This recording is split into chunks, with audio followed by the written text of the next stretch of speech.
They sold her to erase a debt she never owed.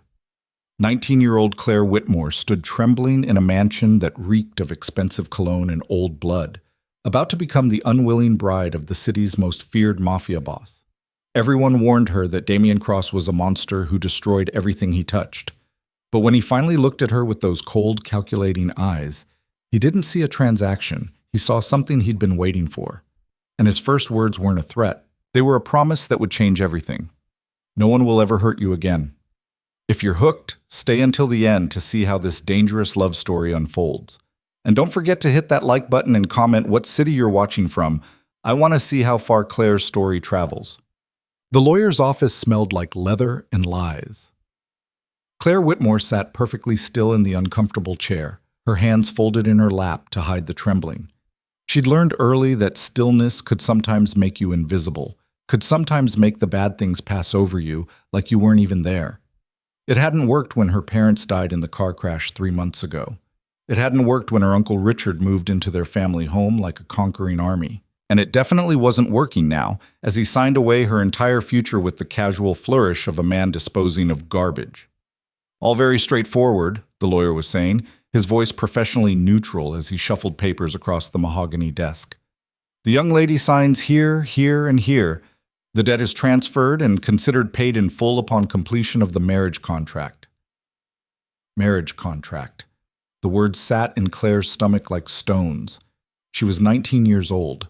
3 months ago, she'd been planning to start culinary school in the fall, saving money from her job at the neighborhood bakery, dreaming about opening her own cafe someday. 3 months ago, her biggest worry had been whether to specialize in French pastries or Italian desserts.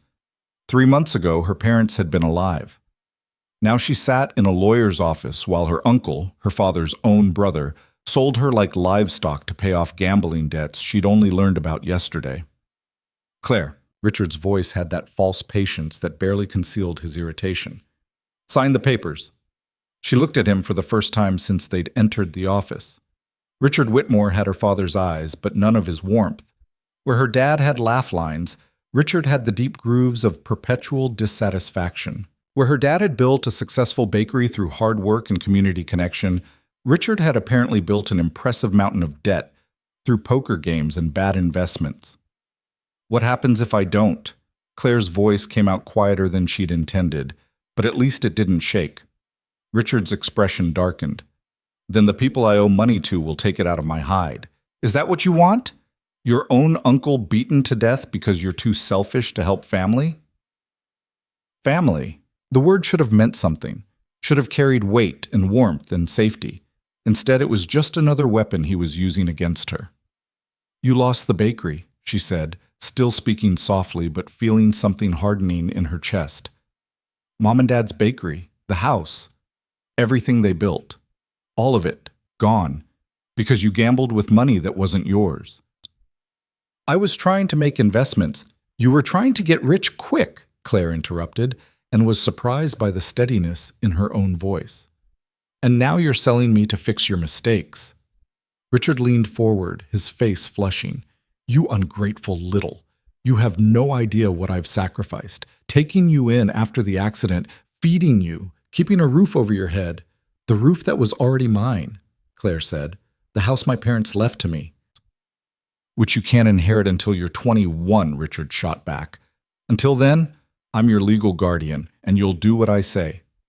The lawyer cleared his throat uncomfortably. Perhaps we should take a moment. No! Richard slapped his palm on the desk. No more moments. She signs now, or I'm done protecting her from the consequences. Claire looked down at the papers in front of her. The language was dense, full of legal terminology she barely understood, but certain phrases stood out with horrible clarity. In exchange for full settlement of debts owed, marriage contract binding for a period of no less than 1 year, transfer of guardianship to Damian Cross. Damian Cross. Even his name sounded dangerous. She'd heard the stories, of course. Everyone in the city had. The man who controlled half the underground business from the docks to downtown. The one the police couldn't touch and the politicians didn't dare cross. People spoke his name in whispers, like saying it too loud might summon something terrible. And Richard was selling her to him like she was a piece of furniture being used to settle a debt. What? Claire swallowed hard. What will he do to me? The lawyer and Richard exchanged a look that made her stomach drop. That's not really our concern, the lawyer said carefully. She'll be fine, Richard said, in the tone of someone who didn't care either way. Cross is a businessman. This is just a transaction. You do what you're told, keep your head down, and everyone gets what they need. Everyone except her. Claire picked up the pen with fingers that had gone numb. She thought about her mother's smile, the way the whole kitchen would smell like vanilla and cinnamon when she was baking. She thought about her father's laugh, how he could make even the grumpiest customer smile. She thought about the home they'd built, the life they'd given her, the future they'd wanted for her. All of it was already gone. All except her. And now Richard was taking that too. The pen hovered over the first signature line. Claire's hand was shaking now, no matter how hard she tried to control it. She could walk away. She could refuse, run, try to disappear into the city and start over with nothing. But Richard's debts wouldn't disappear. And the kind of people who loaned money to men like her uncle weren't known for their patience or mercy. If she ran, they'd come after Richard. And despite everything, despite his cruelty and his selfishness and his complete failure as family, she couldn't quite bring herself to sign his death warrant, even if it meant signing her own instead. Claire pressed the pen to paper and wrote her name.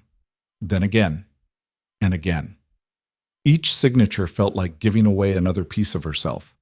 By the time she signed the last line, she felt hollowed out, empty except for a dull ache where hope used to be. Excellent. The lawyer gathered the papers with obvious relief. The ceremony is scheduled for tomorrow evening at 8 o'clock. Mr. Cross has arranged for a car to collect Miss Whitmore at 7:30. Tomorrow. The word hit her like a slap. I'll have her ready, Richard said, standing and buttoning his jacket like they'd just concluded a successful business meeting. Claire stood too, her legs unsteady beneath her. She felt like she was watching herself from a distance, like this was happening to someone else, and she was just an observer. Do I get to pack? She asked. Bring my things? Bring whatever you can fit in one suitcase, Richard said dismissively. You won't need much where you're going. Where she was going, to Damien Cross's house, to become Damien Cross's wife, to disappear into a life she couldn't even begin to imagine. The ride back to what used to be her home passed in a blur. Richard drove in silence, probably already mentally spending whatever money he'd gotten for selling her. Claire stared out the window at familiar streets that suddenly felt foreign, like she was already a ghost haunting her own life. The house looked the same as always, the white colonial with blue shutters that her parents had restored themselves, the garden her mother had carefully tended, the walkway where Claire had learned to ride a bike. But it wasn't hers anymore. According to the papers Richard had shoved in her face last week, he'd already sold it to pay some of his other debts. The new owners were moving in next month. Everything she'd ever known was being systematically erased. Inside, Richard headed straight for his study, her father's study, without another word. Claire climbed the stairs to her bedroom, each step feeling heavier than the last. Her room was exactly as she'd left it that morning. The bed was unmade from her restless sleep. Her laptop sat open on the desk, still displaying the culinary school application she'd never get to submit. Photos covered the walls, her parents, her friends from school, memories of a life that was already becoming distant. She had one night to pack up 19 years of existence into a single suitcase. Claire pulled her largest bag from the closet and started making impossible choices. Clothes, obviously, but which ones? Practical outfits or the pretty dresses her mother had bought her? Photos of her parents or the jewelry her grandmother had left her? Books she loved or the laptop she'd need if she ever hoped to have any kind of future? In the end, she packed practically. Jeans, sweaters, a few simple dresses, underwear and pajamas. Her mother's silver locket and her grandmother's pearl earrings. The laptop and charger. A small photo album her mom had made for her 18th birthday. The suitcase closed with a sound like finality. Claire sat on her bed and looked around the room one last time. Tomorrow night, she'd be sleeping somewhere else. In Damien Cross's house, maybe in his bed. The thought made her skin crawl. She'd never even kissed anyone. Had never wanted to rush into that part of life when she was so focused on school and her future career. And now she was being handed over to a man old enough to be, well, she didn't actually know how old he was. The stories never mentioned his age, just his reputation. Dangerous, ruthless, untouchable. And tomorrow, she would be his wife. Claire didn't sleep that night. She lay in bed staring at the ceiling, watching the shadows shift as cars passed outside, thinking about all the ways her life could end tomorrow. Would he hurt her immediately, or would he wait? Would it be quick, or would he make it last? Would anyone even care when she disappeared? She must have dozed off eventually because she woke to pale morning light and the sound of Richard shouting on the phone downstairs. The day passed in a strange fog. Claire moved through the house like a ghost, touching familiar objects one last time. The kitchen where she'd learned to bake with her mother. The living room where her family used to watch movies on Friday nights. The back porch where her father taught her about business and community and treating people with respect. All of it was becoming memory. At 6 o'clock, Richard knocked on her door. "Get ready. Car's coming in an hour and a half." Claire wanted to say something cutting, something that would make him feel even a fraction of the pain he'd caused. But when she opened her mouth, no words came out. What was the point? He didn't care. He'd never cared. She showered mechanically, dried her hair, put on one of the simple dresses she'd packed, a dark blue one that her mother always said brought out her eyes. She didn't bother with makeup beyond a little concealer to hide the shadows under her eyes from sleepless nights. Damien Cross wasn't getting a bride trying to impress him. He was getting exactly what he'd paid for, a transaction. At 7:20, a black car pulled up in front of the house. Claire watched from her bedroom window as a driver in a dark suit stepped out and opened the rear door, waiting. Professional, silent, efficient. Like he did this every day. Maybe he did. She grabbed her suitcase and her purse and headed downstairs. Richard was waiting by the front door, his expression unreadable. "Remember," he said as she reached the bottom step, "keep your head down. Do what you're told. Don't make trouble." Claire looked at him, really looked at him, for what she knew would be the last time. "When this is over," she said quietly, "when I'm whatever I'm going to be after tonight, I never want to see you again. Not at holidays, not at funerals. Not ever. You stopped being family the moment you signed those papers." Richard's face flushed. "You ungrateful—" "Goodbye, Uncle Richard." Claire walked past him and out the door without looking back. The driver took her suitcase without a word and held the car door open. The interior was expensive leather and tinted windows. There was a privacy screen between the front and back seats. She was alone. The car pulled away smoothly, and Claire watched her childhood home disappear behind them. Richard stood on the porch, hands in his pockets, already looking relieved to have her gone. The drive took 40 minutes. They left her neighborhood, passed through downtown with its glittering office buildings and expensive restaurants, then headed into an area of the city Claire had never visited. The buildings here were older, more industrial, warehouses and shipping facilities, the kind of place where bad things happened in the shadows. But then the landscape changed again. They turned onto a private road lined with ancient oak trees, their branches forming a tunnel of leaves overhead. The road climbed gradually, and suddenly they were in another world entirely. An iron gate swung open as they approached. Beyond it, Claire could see manicured lawns, gardens with stone pathways, fountains lit from below. And at the center of it all, like something out of a Gothic novel, stood a mansion that looked more like a fortress. 3 stories of dark stone and tall windows. Towers at the corners. Heavy wooden doors that would take 3 men to open. It was beautiful and terrible at the same time. Elegant and menacing. It looked exactly like the kind of place a crime lord would live. The car pulled up to the main entrance. The driver opened her door. Claire stepped out on shaking legs. The evening air was cool against her skin, carrying the scent of jasmine from the gardens. Somewhere in the distance, she could hear water trickling from a fountain. It was peaceful, almost serene. She didn't trust it for a second. The mansion's front doors opened and a woman appeared. She was middle-aged, with silver-streaked hair pulled into an elegant bun, wearing a black dress that suggested staff rather than family. Her expression was professionally neutral, but her eyes were kind. "Miss Whitmore?" she said, her voice carrying a hint of an accent Claire couldn't quite place. "Welcome. I'm Elena. I manage the household. Please, come inside." The driver had already disappeared with her suitcase. Claire had no choice but to follow Elena into the mansion. The interior was just as impressive as the exterior. High ceilings with crown molding, marble floors that gleamed like glass, a grand staircase that swept up to the second floor. Everything spoke of wealth and power and permanence. "I'll show you to your room," Elena said, leading her toward the staircase. The ceremony will begin in 30 minutes. I've laid out your dress. My dress?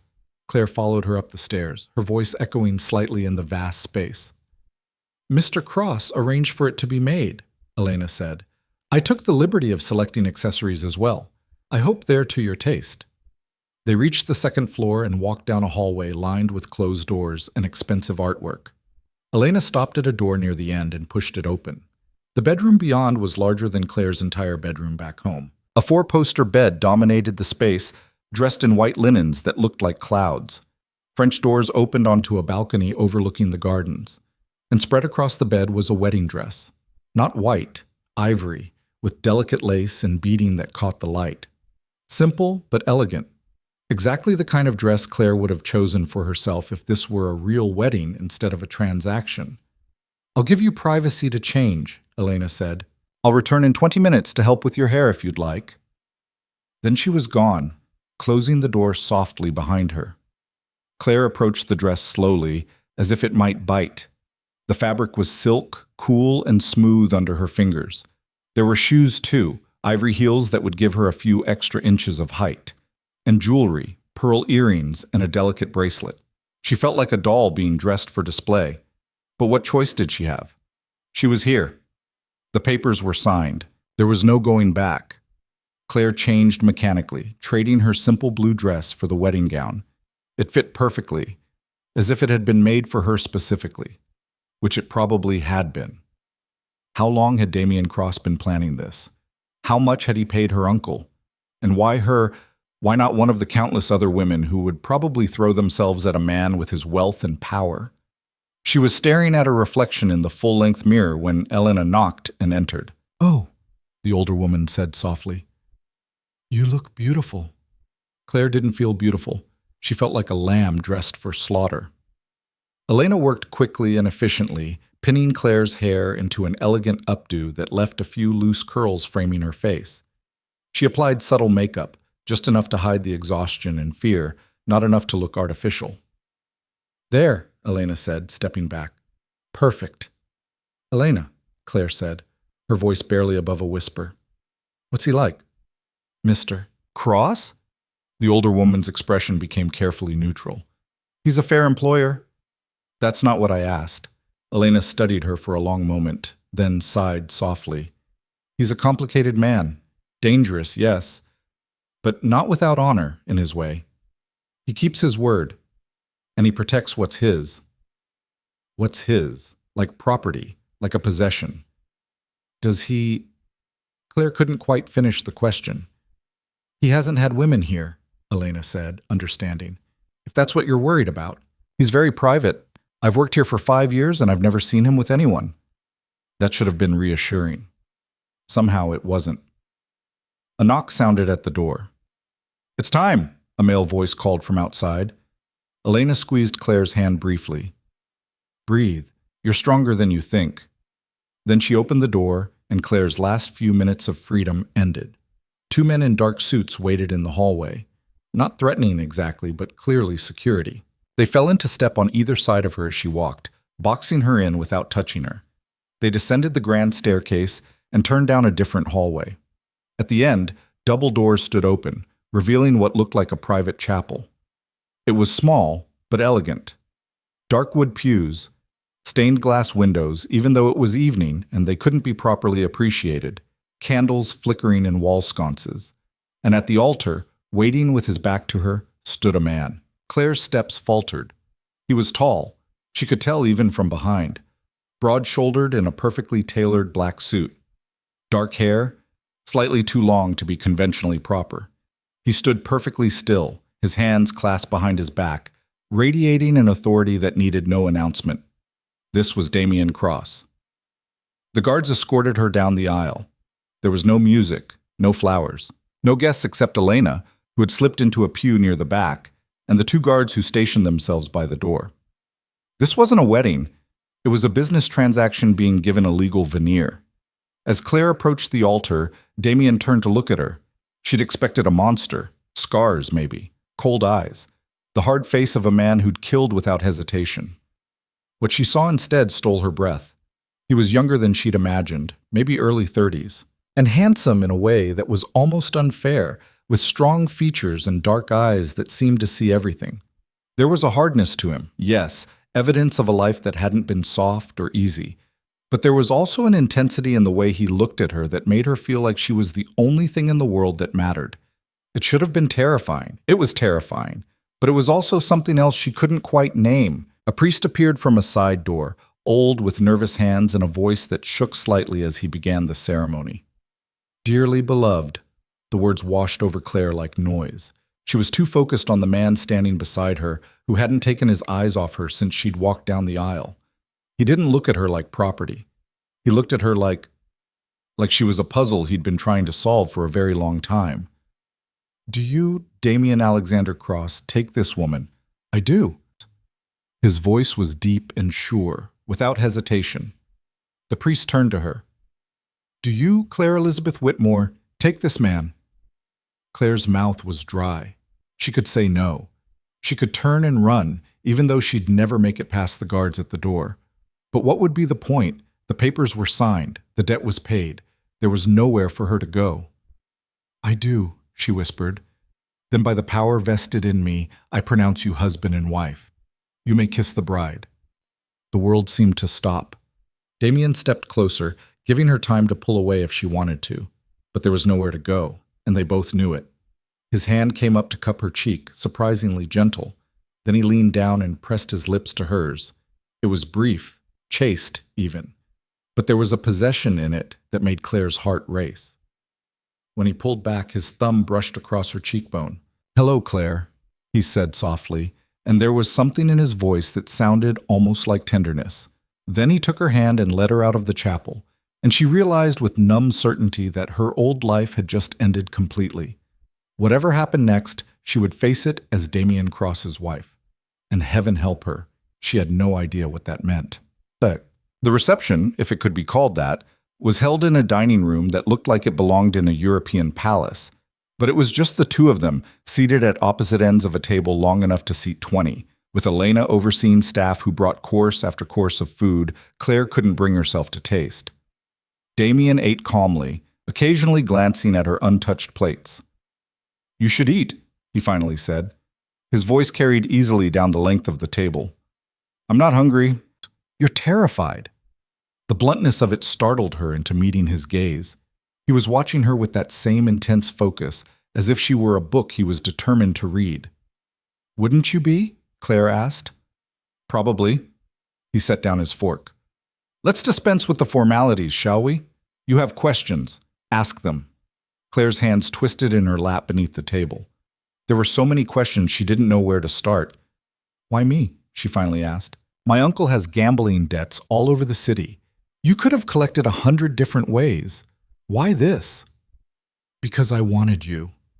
The simplicity of it sent a chill down her spine. "You don't know me." "Don't I?" Damien leaned back in his chair, and for the first time she saw the hint of a smile. It wasn't warm. "You graduated high school with honors despite having to work 20 hours a week at your parents' bakery. You were accepted to the Culinary Institute with a partial scholarship. Your favorite dessert is lavender panna cotta, but you refuse to make it commercially because you think it's too sophisticated for the neighborhood customers. You read mystery novels when you can't sleep, and you alphabetize the spice cabinet when you're anxious."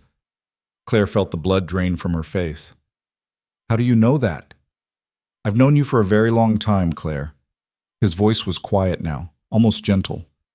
"You just didn't know I existed." "That's—" She couldn't finish. It was too disturbing, too invasive. "I know how it sounds," Damien said, "but I'm not going to lie to you. Not now. Not ever. You want the truth? Here it is. I saw you 3 years ago. You were helping your mother with a catering order for a charity event. You had flour in your hair, and you were laughing at something she said, and you looked so alive, so genuine. In my world, genuine is rarer than diamonds, and I wanted it. I wanted you." "So you've been, what? Stalking me?" "Protecting you," he corrected. "Do you remember the man who tried to follow you home from work last year? The one who disappeared after the first time?" Claire remembered. She'd been closing up the bakery alone, and a man had been waiting across the street. She'd felt his eyes on her the whole walk to the bus stop. The next night, he'd been there again. The third night, he was gone, and she'd never seen him after that. That was you? My people. You were never in danger, Claire, not while I was watching. That's not protection, she said, her voice rising. That's control. You've been controlling my life without my knowledge or consent. Yes. No apology in his voice. And now I'm controlling it with a marriage license. I'm not going to pretend to be something I'm not. I'm not a good man, but I'll tell you what I am. I'm a man who keeps his word, and I gave you a promise tonight, Claire. No one will hurt you again, not your uncle, not my enemies, not anyone, including me, unless you count taking away my freedom as hurt. I count it as necessary. Damien stood, and the guards by the door immediately straightened. You're exhausted. Elena will show you to your room, your actual room, not where you changed earlier. You'll have privacy. A lock on the door if you want it. And what if I use it? Then you use it. He walked toward her, and Claire fought the urge to push back from the table. I'm not going to force myself on you, Claire. That's not why you're here. Then why am I here? He stopped beside her chair, close enough that she could smell his cologne, something expensive and subtle. When he spoke, his voice was low enough that only she could hear. Because in my world, everything I care about becomes a target. And I care about you. Have for a very long time. This marriage protects you legally, financially, and physically. It puts you under my protection in a way that no one would dare challenge. And yes, it also means you're mine. But being mine, Claire, means you're untouchable. It means you're safe. It means when you sleep tonight, you can actually sleep because no one is coming to hurt you. He straightened, his expression returning to that cool neutrality. Elena will answer any questions you have about the house and your accommodations. Sleep well, Mrs. Cross. Then he was gone, disappearing through a side door with two of the guards following. Mrs. Cross. The name felt foreign in her mind.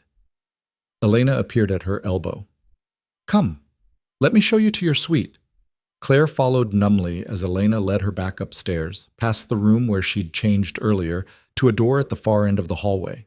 The suite beyond was breathtaking, a bedroom with that same four-poster bed, now turned down with fresh linens, a sitting area with a fireplace and comfortable chairs, a bathroom with a tub the size of a small pool, a walk-in closet that was already filled with clothes, all in her size, all in styles she would have chosen for herself. How long has this been ready? Claire asked. A few months, Elena admitted. Mr. Cross is very thorough in his preparations. This is insane. Perhaps. Elena moved to the nightstand where a phone sat charging. This is a direct line to my room, the kitchen, and security. If you need anything, anything at all, just pick it up. There are guards outside, but they're here for your protection, not to keep you prisoner. You're free to move about the house and grounds as you wish. But not to leave. Elena's expression turned sympathetic. Would you really want to, with your uncle's other creditors still circling? The truth of it settled over Claire like a weight. Even if she could leave, where would she go? Richard had sold her home. She had no other family, no resources. And apparently there were other people out there who thought they were owed something from Richard's debts. At least here, according to Damien's promise, she was safe. Even if the safety came with a price, she was still too afraid to calculate. Get some rest, Elena said gently. Things will look different in the morning. They always do. After Elena left, Claire changed into pajamas and stood on the balcony, looking out over the gardens.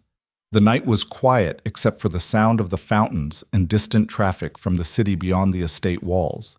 She was married, to a man she didn't know, a man who'd been watching her for 3 years, a man who spoke of protection and possession in the same breath. Claire touched the wedding ring on her finger, simple platinum, elegant and understated. It felt heavy. She should be planning her escape, should be looking for weaknesses in the security, counting guards, mapping exits. Instead, she found herself thinking about the way Damien had looked at her in the chapel, like she was precious, like she was something he'd been searching for and finally found. It should have terrified her. Maybe it did. But somewhere underneath the terror was something else, a tiny, treacherous part of her that whispered, "When was the last time someone looked at you like you mattered?" Claire shook her head and went back inside, locking the balcony doors, and then, after a moment's hesitation, locking her bedroom door too. Damien had said she could. She needed to see if he'd keep his word.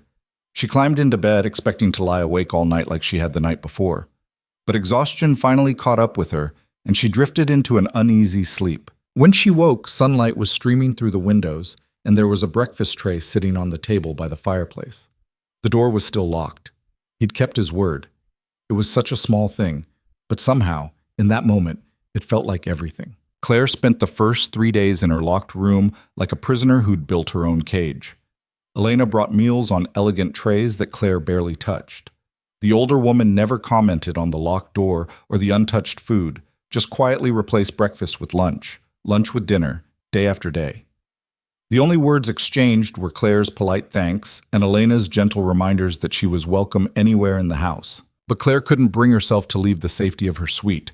Out there, beyond her door, was the rest of Damien Cross's world, a world she didn't understand and wasn't sure she wanted to.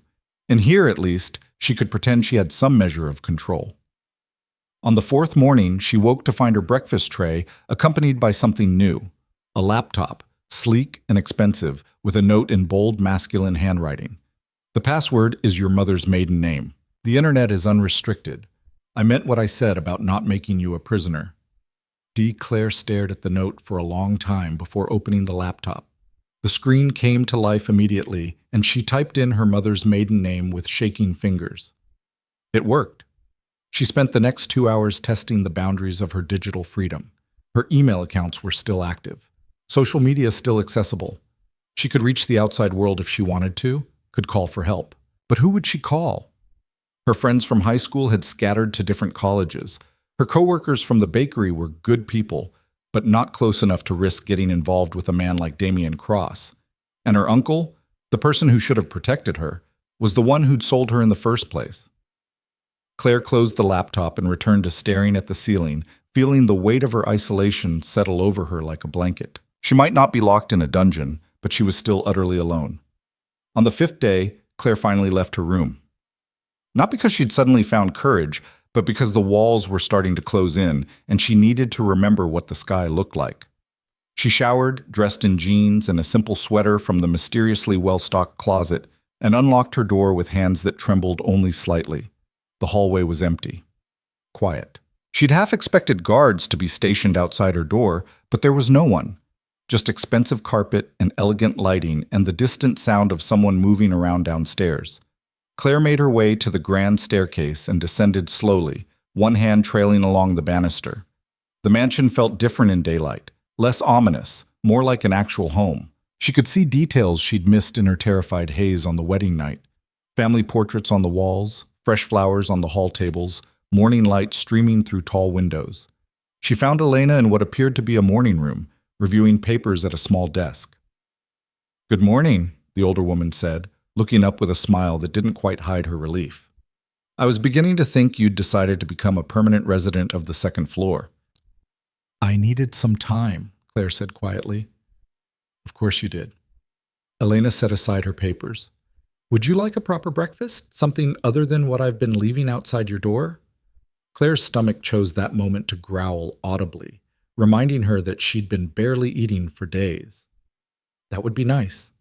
Elena led her to a smaller dining room, nothing like the formal space where she'd eaten her wedding dinner. This one was bright and comfortable, with windows overlooking the gardens and a table that could seat maybe 8 people instead of 20. "Mr. Cross takes his breakfast here when he's home," Elena explained, pulling out a chair for Claire. "I'll have Cook prepare something for you. Any preferences?" "Whatever's easiest," Claire said, then hesitated. Is Mr. Cross here now?" "He left early this morning for business in the city. He won't be back until late evening." Elena's expression softened. "You have the run of the house and grounds, Claire. No one's going to bother you or ask questions. Think of today as a chance to get your bearings." After Elena left, Claire sat alone in the sunny room and tried to process the strange reality of her situation. She was married to one of the most dangerous men in the city. She lived in a mansion that probably cost more than her entire neighborhood. She had staff who treated her with respectful deference despite the fact that she was essentially a purchased bride. And her husband, the man who'd bought her to settle a debt, had given her a laptop with unrestricted internet access and told her she wasn't a prisoner. None of it made sense. Cook appeared with a breakfast that could have fed 4 people: fluffy scrambled eggs, crispy bacon, fresh fruit, pastries that smelled like heaven, and coffee that actually brought tears to Claire's eyes because it was exactly how she liked it. Lots of cream, 1 sugar. "How did you know?" she asked, looking up at the middle-aged woman in the doorway. Cook smiled. "Mr. Cross is very particular about details. He provided quite extensive notes about your preferences." Of course he did, because he'd been watching her for 3 years, studying her, learning her habits and tastes like she was a subject he needed to master. It should have been creepy. It was creepy, but it was also oddly thoughtful, in a deeply unsettling way. Claire ate slowly, savoring real food for the first time in days. The eggs were perfect, the fruit was fresh and sweet, and the pastries, she bit into a croissant and nearly moaned at the buttery, flaky perfection. "These are incredible," she said, when Cook returned to clear the dishes. "I'm glad you approve. Mr. Cross mentioned you had professional training in baking. I was supposed to start culinary school this fall." The words came out before Claire could stop them, and she immediately felt stupid for sharing something so personal. But Cook just nodded sympathetically. "That's a shame. Though the kitchen here is quite well equipped if you ever want to practice. I certainly wouldn't mind the help, or the company." It was such a normal, kind offer that Claire felt something crack in her chest. "Thank you. Maybe I will." After breakfast, she explored. Elena had said she had the run of the house, and Claire decided to test that claim. The mansion was enormous.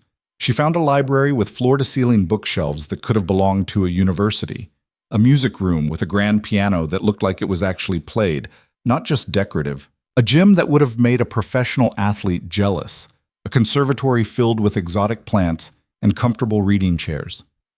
Every room was beautiful, expensive, and utterly impersonal, like a luxury hotel rather than a home. Except for one room on the first floor that she almost walked past before something made her stop and push open the door. It was an office, clearly Damien's personal space, dark wood furniture, leather chairs, and a massive desk covered with papers and file folders. The walls were lined with bookshelves, but these weren't decorative. They were packed with well-worn books on business, law, and history. And on the credenza behind the desk, in simple silver frames, were photographs. Claire stepped closer without meaning to, drawn by curiosity she couldn't quite name. The photos weren't what she expected. No pictures of Damien with criminal associates or weapons or any of the things she'd imagined.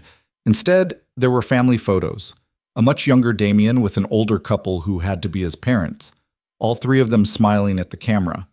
Another of teenage Damien in a school uniform, looking uncomfortable and defiant. A beach scene with a woman who shared Damien's dark eyes, probably a sister. And then in the back, almost hidden behind the others, was a photo that made Claire's breath catch. It was her. She was standing in front of the bakery wearing her work apron, laughing at something off camera. Her hair was pulled back in a messy ponytail, and there was flour on her cheek. She looked happy, carefree. She looked like she had before her world fell apart. "I took that 2 years ago." Claire spun around, heart hammering, to find Damien standing in the doorway. He was dressed more casually than she'd seen him before. Dark jeans, a black Henley, no jacket. He looked younger like this, less like a crime lord and more like a dangerously handsome man who happened to have terrifying amounts of power. "You're supposed to be in the city," she said, her voice coming out breathless. "Meeting ended early." He moved into the room, but kept his distance, as if he could sense how close she was to bolting. "I didn't mean to startle you. You have a picture of me. I have several, actually." No apology in his voice. "I told you I've been watching you for a long time." Claire looked back at the photo, trying to remember that day. It must have been summer, based on her outfit. Had she felt eyes on her? Had she somehow known she was being observed and studied like a specimen? "This is insane," she whispered. "Yes," Damien agreed, "but I've never claimed to be sane where you're concerned." She turned to face him fully. He was leaning against the door frame, arms crossed, watching her with that same intense focus that made her feel like the only thing in the world that mattered. "Why?" Claire asked. "You still haven't really explained why. You're rich, powerful, probably have women throwing themselves at you. Why go to all this trouble for someone like me? Someone like you, Damien repeated, and something dangerous flickered in his expression. You mean someone genuine?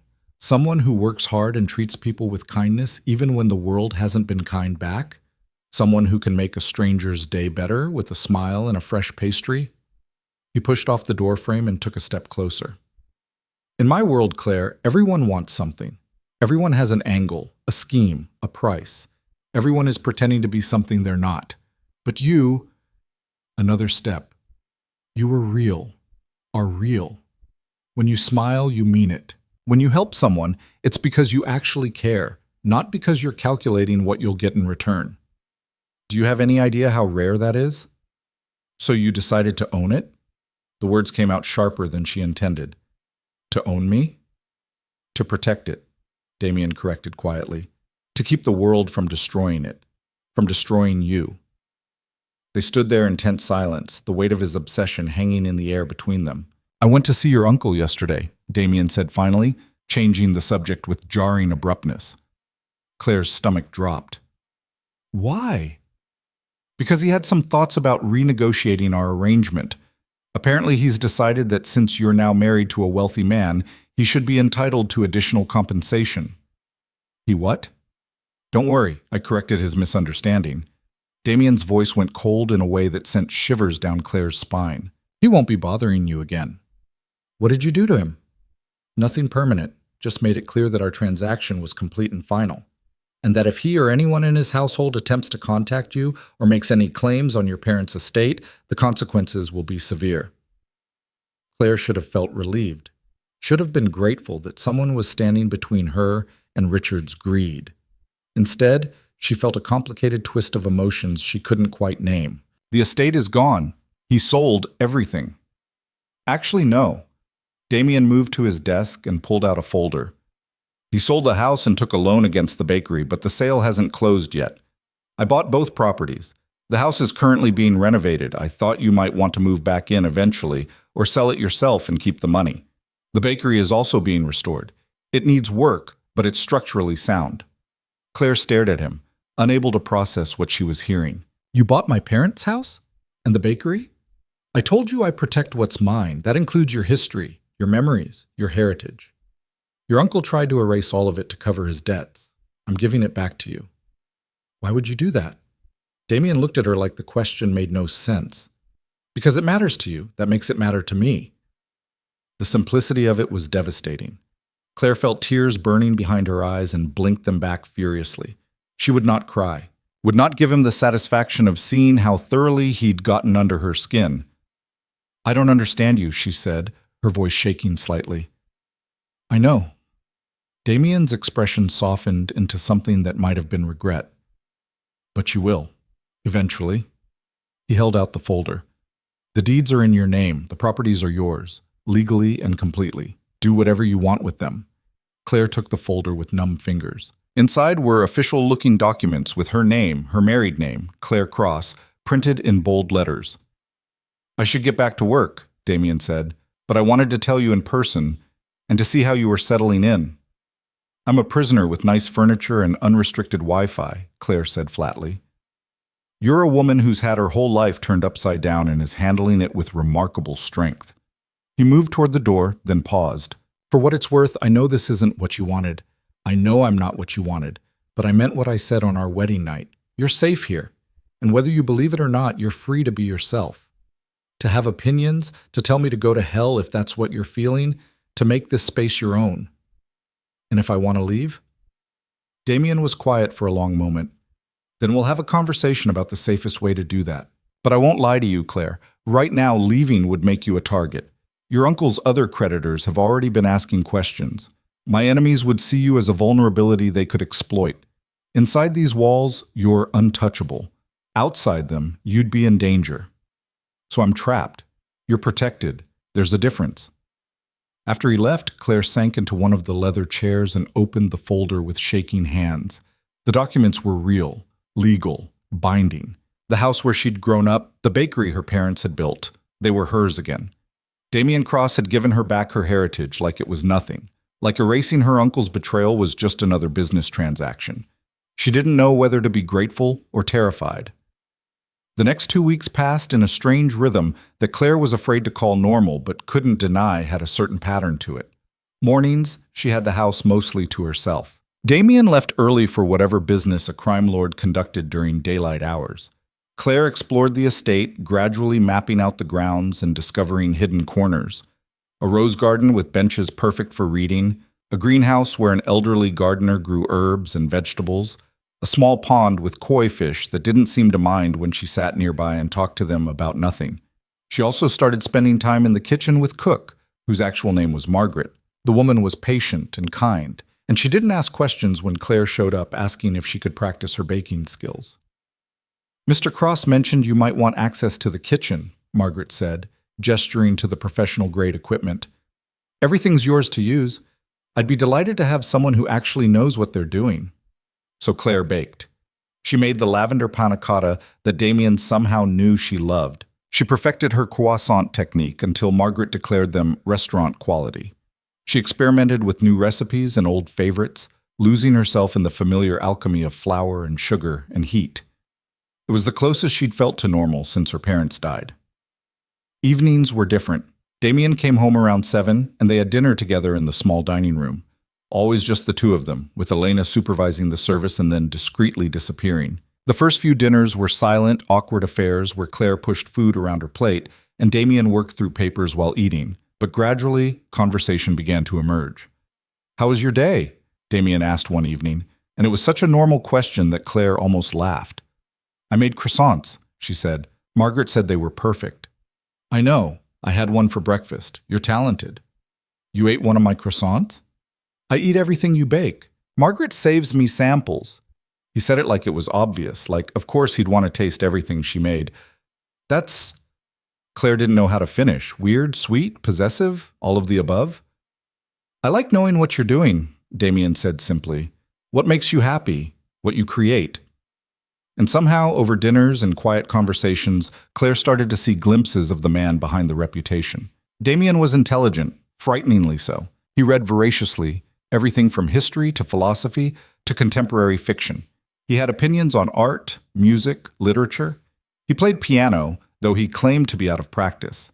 He was also intensely private about his actual business dealings, deflecting whenever Claire tried to ask about what he did all day. "Nothing you need to worry about," was his standard response. "I'm married to you. Doesn't that make it my business?" "It makes it my responsibility to keep that part of my life away from you," which was both protective and frustrating in equal measure. 3 weeks after the wedding, Claire woke to the sound of construction. She pulled on a robe and followed the noise downstairs to find the front entrance full of workers carrying in furniture and boxes. "What's happening?" she asked Elena, who was directing traffic with calm efficiency. "Delivery day," Elena said. "Mr. Cross arranged for some items to be brought over." "What items?" Elena just smiled. "You should ask him yourself. He's in the morning room." Claire found Damien reviewing paperwork over coffee, looking annoyingly alert for 7 in the morning. "What's being delivered to my house?" she demanded. He looked up, and there was something almost playful in his expression. "Your things." "My things are in my bedroom." "Your things from your parents' house. I had a team carefully pack and catalog everything before the renovation started. I thought you might want them." Claire's breath caught. "Everything?" "Every photograph, book, kitchen item, piece of furniture, and personal belonging. It's all been stored carefully. You can decide what you want to keep here, what you want returned to the house when it's finished, and what you'd prefer to donate or sell." She should have been angry that he'd gone through her family home without asking, should have felt violated that strangers had touched her parents' belongings. Instead, she felt tears spilling down her cheeks before she could stop them. "Hey!" Damien was up and moving toward her before she could process it. "Claire, what's wrong?" "I thought it was all gone," she managed. "Richard said he was selling everything. I thought I'd lost all of it. Mom's cookbooks, Dad's tools, the photo albums. Nothing's gone." His voice was gentle in a way that undid her completely. "I made sure of it. Everything your parents owned, everything that mattered to them and to you. It's all safe." Claire pressed her hands to her face, trying to hold back the sobs that wanted to break free. She'd been so focused on surviving, on getting through each day in this strange new life, that she hadn't let herself grieve what she'd lost. But Damien had saved it, had preserved it, had given her back pieces of her parents when she'd thought they were gone forever. She felt his hand on her shoulder, tentative and careful. "I'm sorry. I thought it would make you happy. I didn't mean to upset you."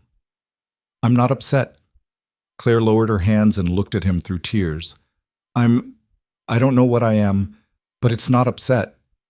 Damien pulled a handkerchief from his pocket and offered it to her. Of course he carried handkerchiefs. Of course. "Thank you," she whispered, taking it. "You're welcome." He stepped back, giving her space. "Take your time going through everything. There's no rush, and if you need help or just want company, I can clear my schedule." "You don't have to do that." "I want to." And the really terrifying thing was that Claire believed him. She spent the entire day sorting through boxes with Margaret and Elena's help. Her mother's recipe collection, each card written in her careful handwriting. Her father's business journals, full of notes about customers and orders and community connections. Photo albums from her childhood, her parents' wedding, vacation she'd forgotten. She found her grandmother's china, her grandfather's pocket watch, her mother's jewelry box with every piece carefully wrapped and cataloged. Damien had saved all of it. That evening, instead of eating in the dining room, Claire found Damien in his office and knocked on the open door. He looked up from his work, surprise flickering across his features. "Everything all right?"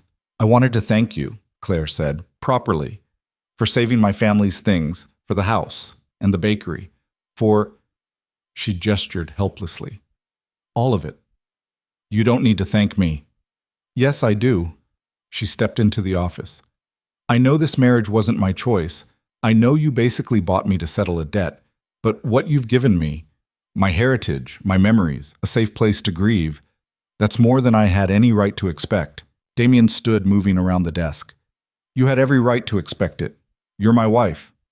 I'm your possession." "No." His voice went hard. "You're my wife. There's a difference. Possessions are things. You're a person I care about more than I've cared about anything in a very long time."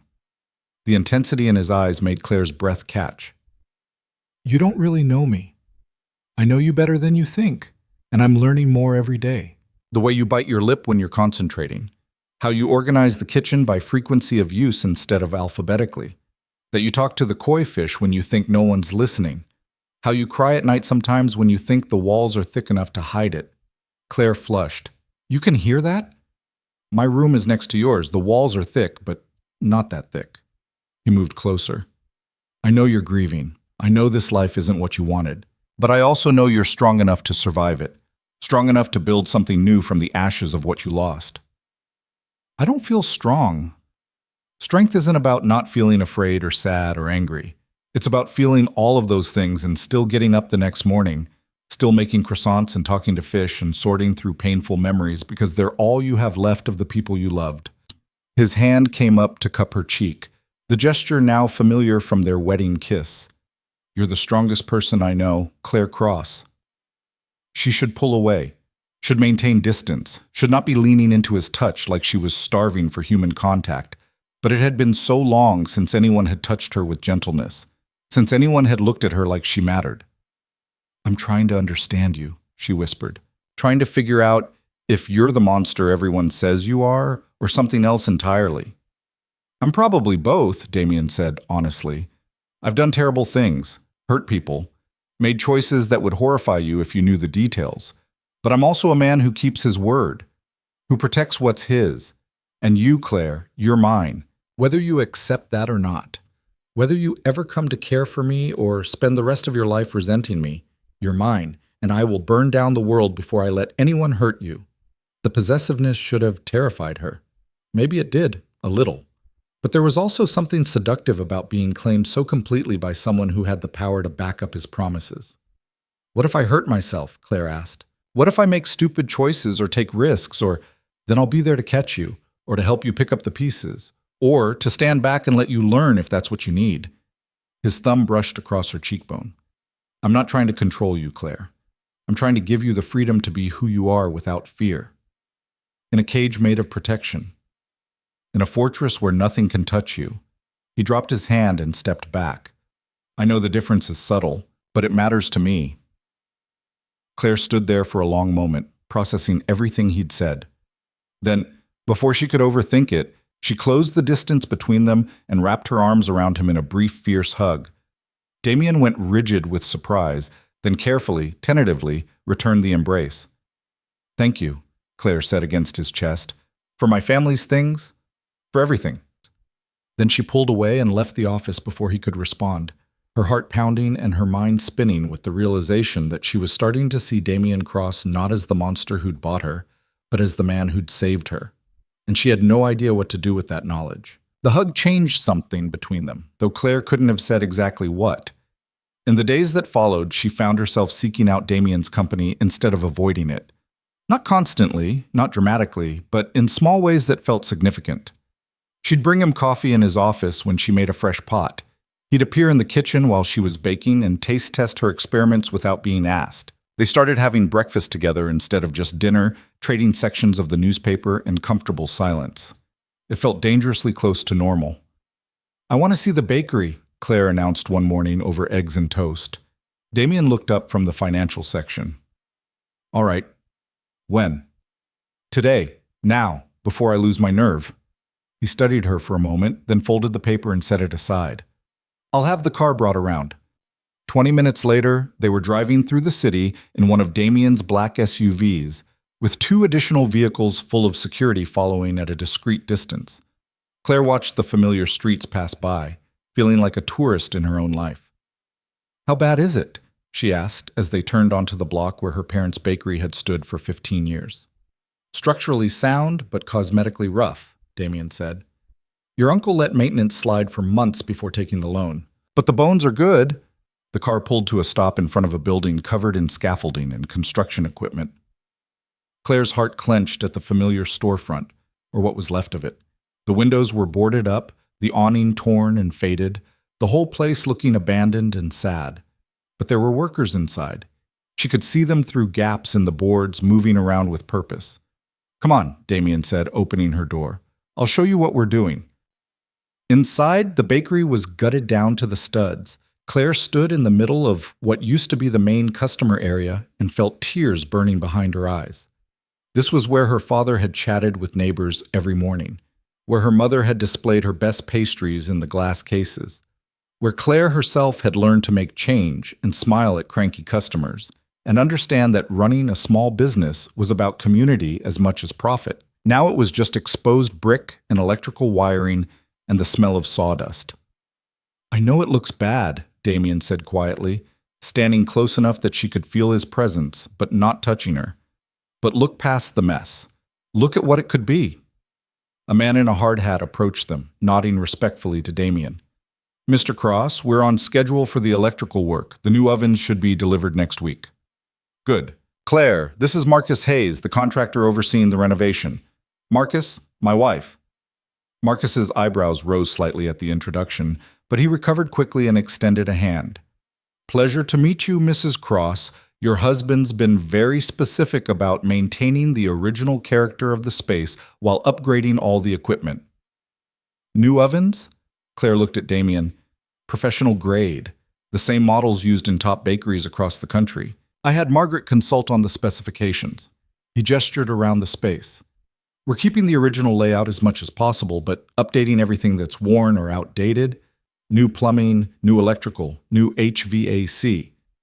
The exterior will be restored to match the original design, including recreating the hand-painted sign your father commissioned."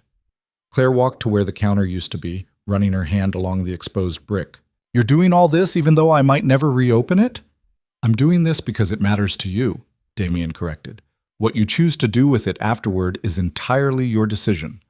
Marcus cleared his throat. "I'll give you two some privacy. Holler if you need anything." He disappeared into the back area, leaving them alone in the gutted space.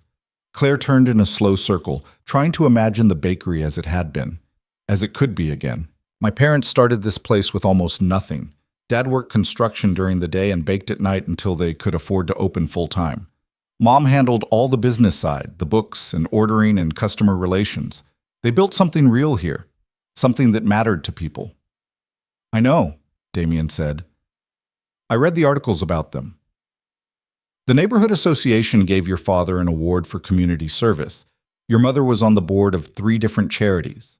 They weren't just running a bakery, they were creating a gathering place, a home for people who needed one. You really did your research. I told you. I wanted to understand you. That meant understanding where you came from, who shaped you.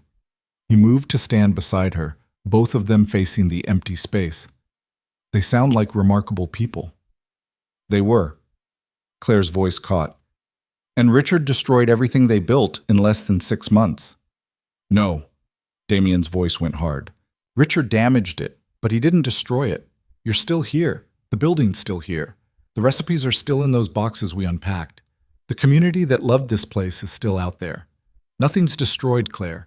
It's just waiting for you to decide if you want to rebuild it. She looked at him, this complicated, dangerous man who'd somehow become her strongest advocate. Why do you care so much about this? Because you care about it. He said it like it was simple, like her caring was reason enough. That's not a real answer. It's the only answer I have. Damien turned to face her fully. I spent 3 years watching you, learning you, wanting you. And the thing that struck me most wasn't just that you were kind or beautiful or genuine. It was that you had purpose. You knew what you wanted to build, who you wanted to be. You weren't drifting through life waiting for something to happen. You were making it happen. He gestured around the gutted bakery. And then your parents died and your uncle stole your purpose along with everything else. He tried to turn you into something powerless and invisible. Someone who existed only to serve his needs. I won't let that stand. Won't let him win. If you want to rebuild this place, I'll give you every resource I have. If you want to walk away and never look back, I'll support that too. But I won't let Richard Whitmore's greed and cruelty define the rest of your life. Claire felt something shift in her chest, like a wall she'd been building carefully around her heart, developing its first crack. You're a crime boss. Yes. You've probably done terrible things. Definitely. But you're standing in my parents' destroyed bakery talking about purpose and community and not letting bad people win. Apparently I contain multitudes. A laugh bubbled up before Claire could stop it, the first real laugh she'd had in months. It felt rusty and strange and absolutely necessary. Damien smiled, and it transformed his face from coldly handsome to genuinely beautiful. There it is. What? The laugh I heard 2 years ago when I took that picture. I've been waiting to hear it in person. The moment stretched between them, loaded with something Claire wasn't ready to name. She broke eye contact first, looking away toward the construction. I want to reopen it, she heard herself say. Not right away, but eventually. I want to rebuild what they created. Then we'll make it happen. I don't know anything about running a business on my own. You'll learn, and you won't be on your own. I have people who understand permits and licenses and commercial leases. I have accountants, lawyers, consultants. Whatever you need, it's yours. Why? The question burst out of her. Why are you doing all this? And don't say because I care about it. There has to be more. Damien was quiet for a long moment, his expression turning serious. Do you know what my father did for a living? The change of subject threw her. No. He ran a neighborhood grocery store, nothing fancy, just a small place that sold basics at fair prices. He knew everyone by name, extended credit to families going through hard times, stayed open late so people working double shifts could get what they needed. Damien's voice took on a distant quality, like he was somewhere else entirely. He wasn't a perfect man, but he tried to do right by the community, tried to be someone kids could look up to. What happened to him? Men like your uncle happened. Men who borrow money they can't repay and then act surprised when there are consequences. My father stood up for a customer who'd gotten in over his head with a loan shark, paid the debt himself to get the guy clear. The loan shark didn't appreciate the interference. Claire's stomach dropped. Oh no. They burned the store down with my father inside. I was 16. My mother died 6 months later from a broken heart disguised as pneumonia. Damien's voice was flat now, emotionless in the way of someone who'd told this story too many times. I swore that day that I'd never be powerless again, that I'd become someone no one would dare touch, someone who could protect the people and places that mattered. So you became exactly what you were fighting against. No. His eyes snapped to hers, fierce and intense. I became someone who could fight them on their own terms and win. I don't prey on innocent people trying to live their lives. I don't burn down grocery stores or bakeries or destroy families for profit. But I do make sure that the men who do those things understand there are consequences. By breaking the law. By operating in the gray spaces where the law can't or won't go. You think your uncle's other creditors would have just walked away if you'd refused to marry me? You think the police would have protected you from them? Damien shook his head. I live in the real world, Claire. The one where bad things happen to good people unless someone with power decides to stop it. I decided to be that someone. Claire absorbed this, trying to reconcile the man in front of her with everything she thought she knew about right and wrong. So I'm what? Your redemption project? You're the reminder that there are still things worth protecting, still people who build instead of destroy, who create beauty and community and hope. He took a step closer. When I saw you in that bakery 2 years ago, covered in flour and laughing with your mother, I didn't see a project. I saw someone who represented everything I'd lost, everything I'd been fighting to preserve, even when I'd forgotten why. You are evidence that goodness still exists in the world. That's a lot of pressure to put on one person. I know, and I'm sorry for that. But I won't apologize for wanting to keep you safe, for wanting to give you back what was stolen, for wanting to be someone worthy of that laugh I just heard. The intensity of his gaze was almost too much to bear. Claire looked away, back toward the construction and the workers moving through the space with purpose. I need time, she said quietly, to figure out what I think about all of this. About you. Take all the time you need. I'm not going anywhere. They stayed at the bakery for another hour while Marcus walked them through the renovation plans. Claire listened as Damien asked intelligent questions about load-bearing walls and ventilation systems and ADA compliance, clearly understanding far more about construction than she would have expected. On the drive back to the estate, she stared out the window and wondered how her life had become so strange. 6 weeks ago, she'd been a grieving teenager with no future. Now she was married to a crime lord who quoted philosophy, played piano, and apparently wanted to give her back her dreams along with her family's legacy. None of it made sense. All of it was starting to feel dangerously real. That night, Claire couldn't sleep. She kept replaying the day in her mind. The gutted bakery, Damien's story about his father, the way he'd looked at her when she'd laughed. Around midnight, she gave up on rest and wandered downstairs in her pajamas and robe, thinking she'd make herself some warm milk in the kitchen.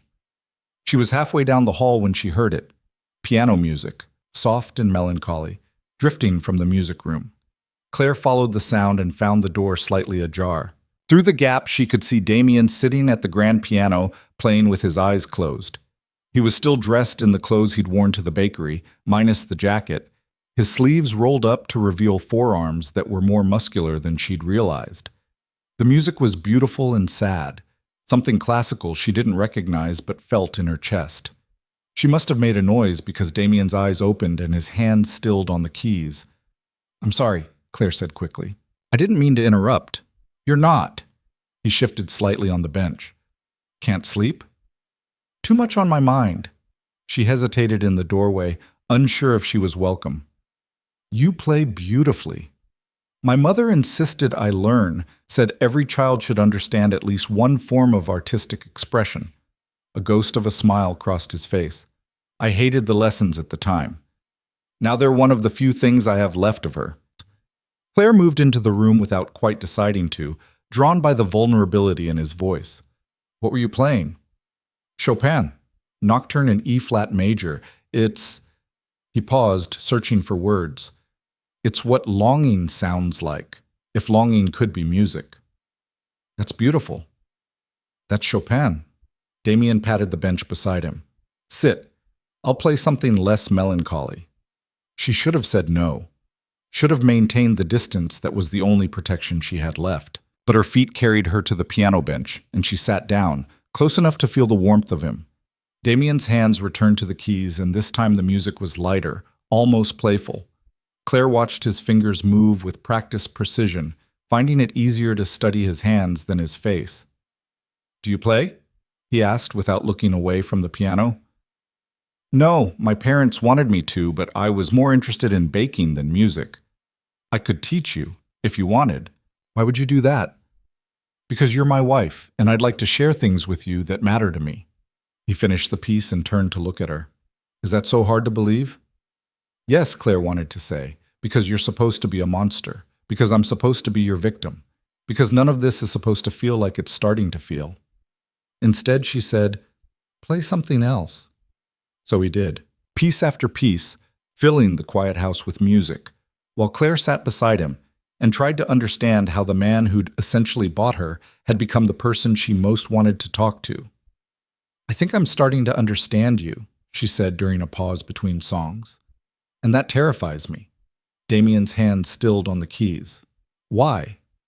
Because understanding you means accepting that the world isn't as simple as I thought it was. That good people can do bad things, and bad people can have good reasons. And sometimes the only difference between a hero and a villain is which side of the story you're on. And that terrifies you? It means my parents might have been wrong. About justice, about morality, about the way the world works. And if they were wrong about that, what else were they wrong about? They weren't wrong, Damien said firmly.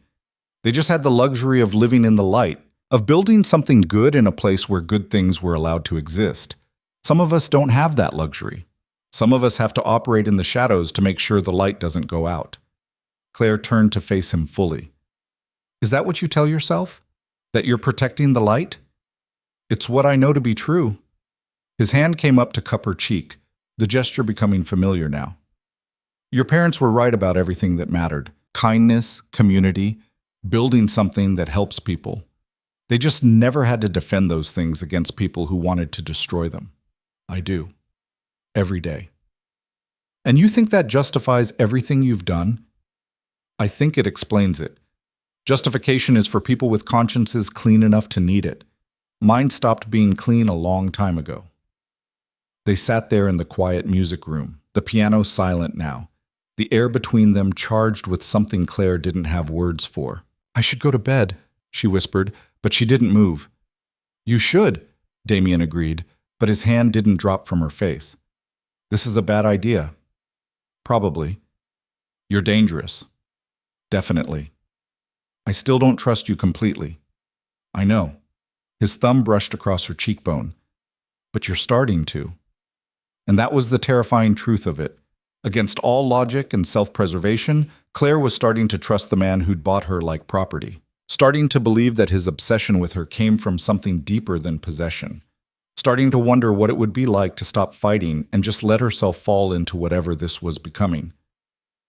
Damien, she breathed, and his name felt dangerous on her tongue.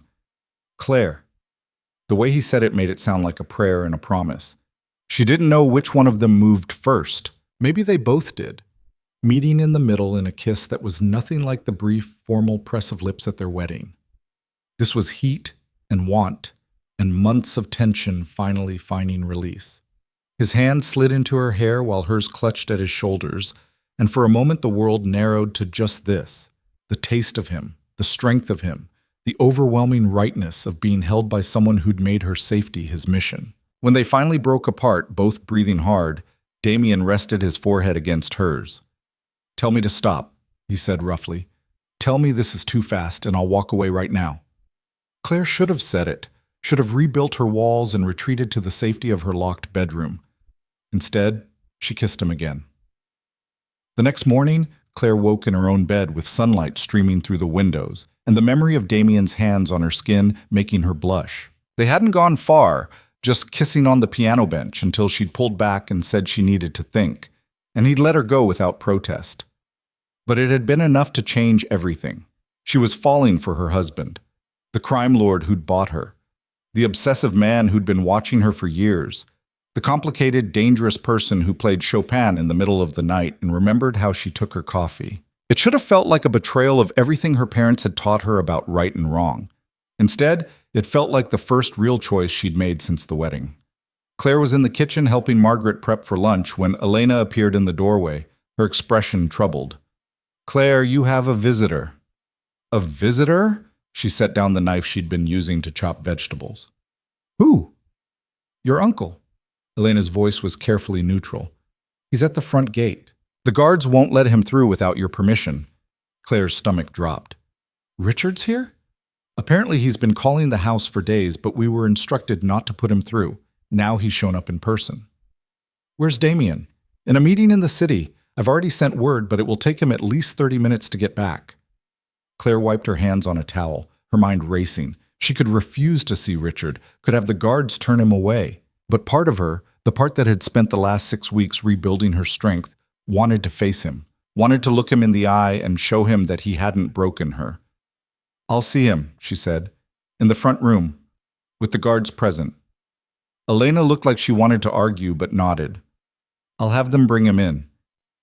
5 minutes later, Claire stood in the formal sitting room she'd barely used since moving in, watching her uncle be escorted through the front door by 2 of Damien's largest security guards.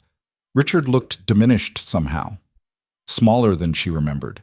His suit was expensive but slightly rumpled, and there were shadows under his eyes that spoke of sleepless nights. Good, Claire thought viciously. I hope he hasn't slept well since he sold me.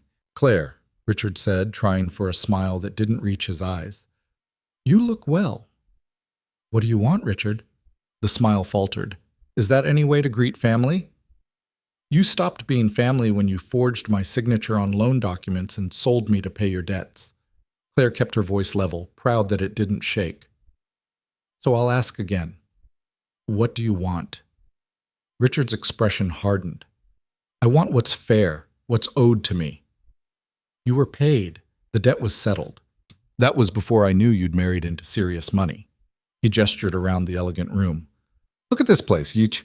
Your husband's got resources I didn't even know about. Seems only right that families should share in that good fortune. Claire felt rage burning cold in her chest. You want money. I want what I'm entitled to. I'm your only living relative, Claire. Your guardian until you turn 21. That means I have certain rights to... You have no rights. The voice came from the doorway, cold and deadly. Claire turned to see Damien standing there, still in his business suit, flanked by 2 more guards. He must have broken every traffic law getting back here. Mr. Cross, Richard's face paled. I was just having a conversation with my niece about family obligations.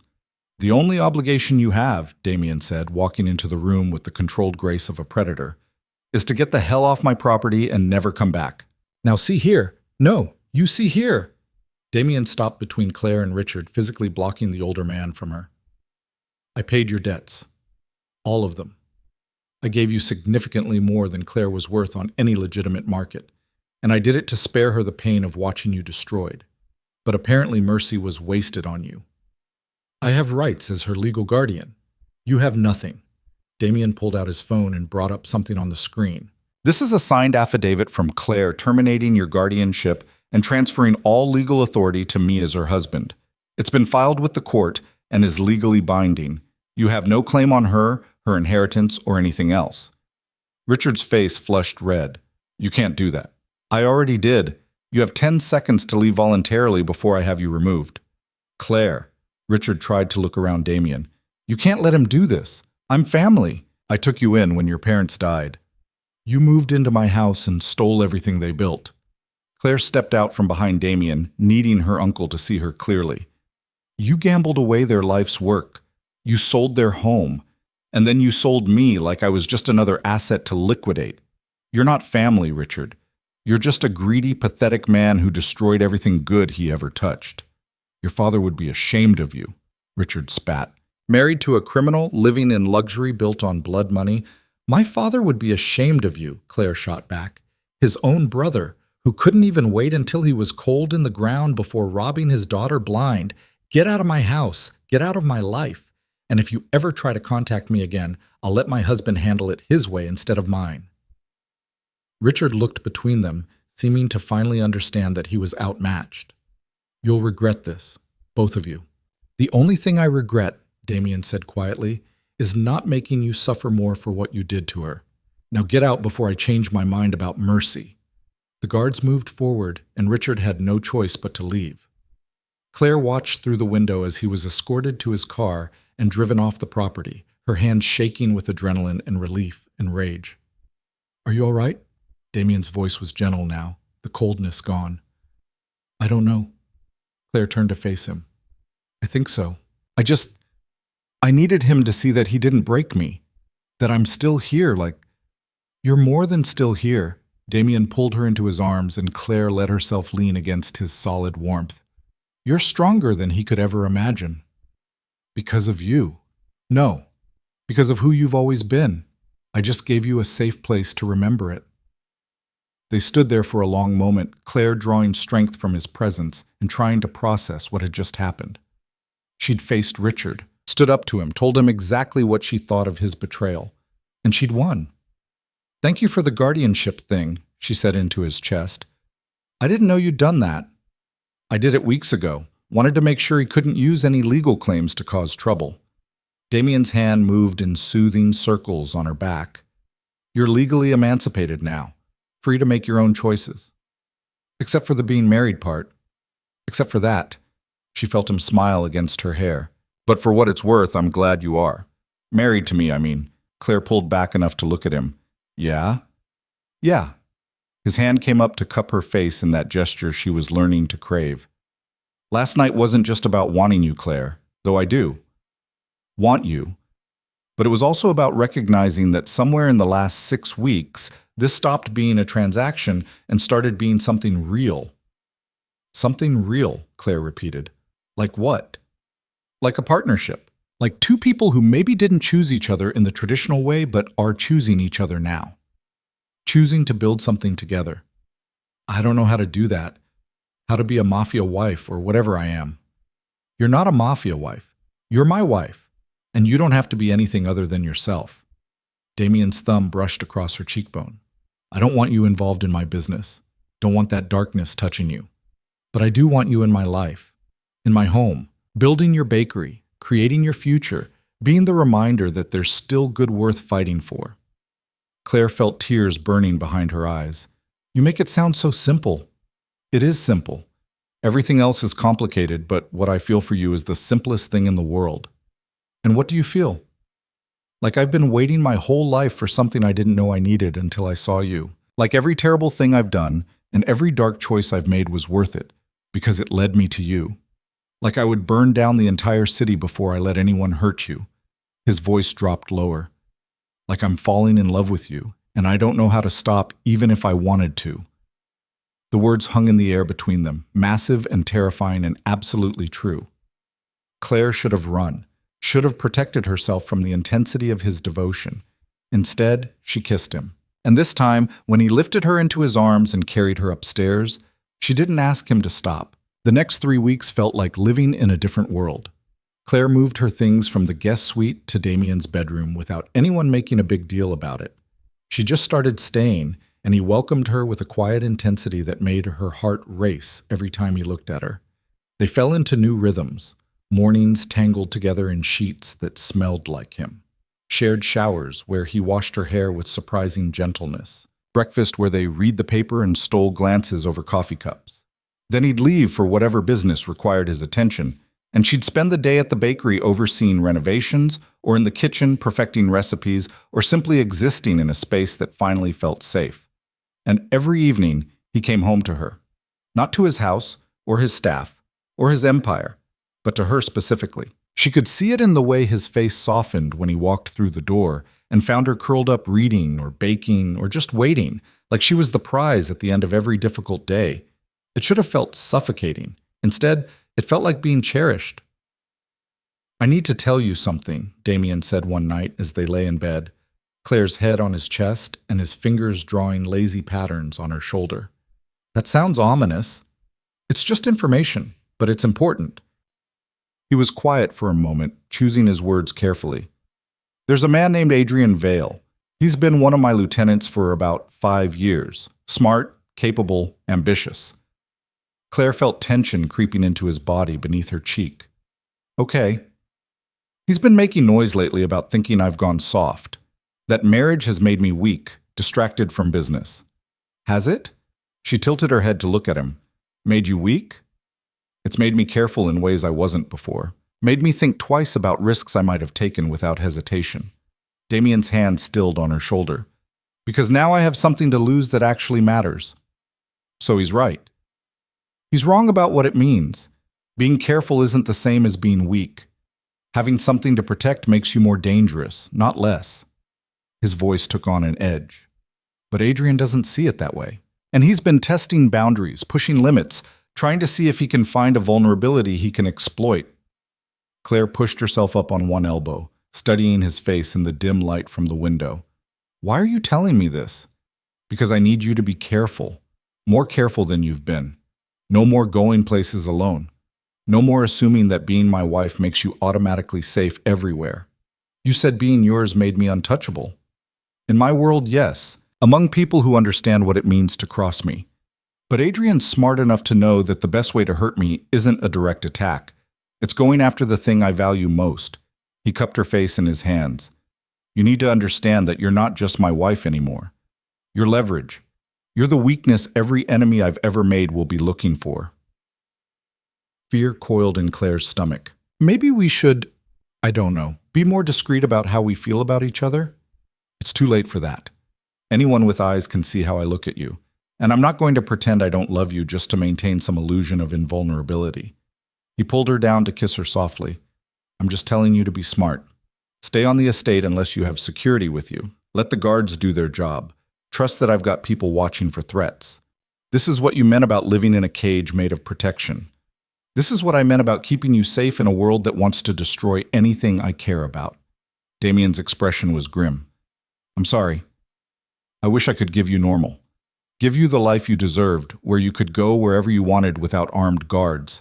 But this is the reality of being with me. Claire was quiet for a long moment, processing this new information. Then she said, I'm not leaving you. I'm not asking you to. No, I know this is scary. I know it's dangerous.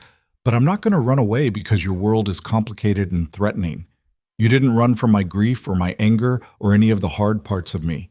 I'm not running from yours. The look he gave her was so full of raw emotion that it hurt to witness. I don't deserve you. Probably not, Claire agreed, trying to lighten the mood. But you're stuck with me anyway. He kissed her again, deeper this time, and Claire let herself get lost in it. In him, in the strange, intense love that had grown between them against all odds. Later, as Damien slept beside her, Claire stared at the ceiling and wondered if she should be more afraid than she was. A man was actively plotting against her husband, seeing her as a potential target. She should be terrified. Instead, she felt a fierce determination settling into her bones. She'd survived losing her parents, being sold by her uncle, being forced into marriage with a stranger. She'd rebuilt herself from nothing into someone strong enough to stand beside Damien Cross. She wasn't going to let some ambitious lieutenant destroy what they'd built. The next morning, Claire insisted on going to check on the bakery renovations despite Damien's visible reluctance. Take Marcus with you, he said, referring to his head of security. And don't leave his sight. I'll be fine. It's broad daylight, and there will be construction workers everywhere. Claire, his voice was firm. This isn't negotiable. Either you take proper security or you don't go. She wanted to argue, to push back against the restrictions, but the worry in his eyes stopped her. Okay, Marcus can come. Thank you.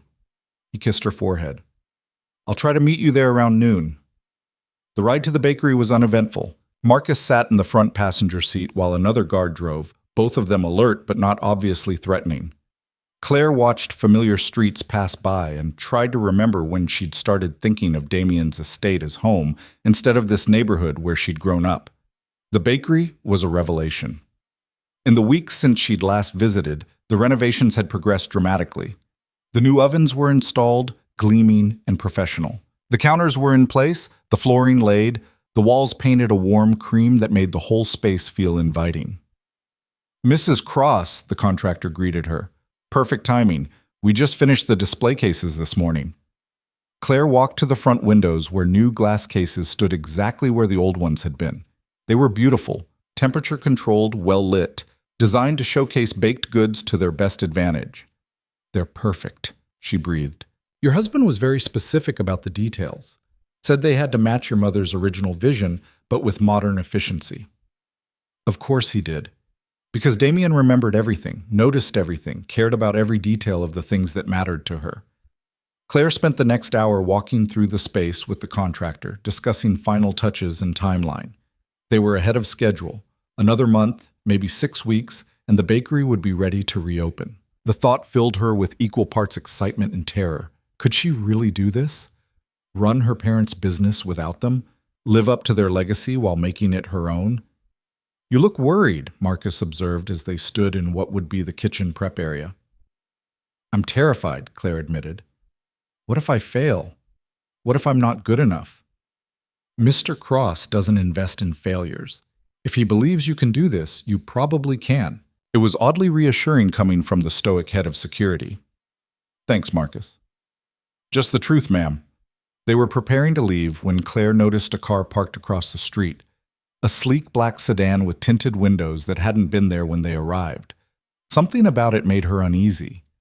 "Marcus," she said quietly, "that car, I see it." His hand moved to his jacket, where she knew he kept a weapon. "Let's get you to the vehicle. Stay close to me." They moved quickly toward their SUV, Marcus positioning himself between Claire and the suspicious sedan. She was reaching for the door handle when the sedan's door opened and a man stepped out. He was impeccably dressed in an expensive suit with slicked back hair and a smile that didn't reach his cold blue eyes. Something about him reminded her of a snake, beautiful, elegant, and absolutely deadly. "Mrs. Cross," he called out, his voice smooth as silk. "I was hoping to run into you." Marcus stepped fully in front of her. "Mr. Vale, you need to step back." Adrian Vale, the ambitious Lieutenant Damien had warned her about. "I just want to talk," Adrian said, raising his hands in a gesture of peace. "Surely a friendly conversation isn't a threat."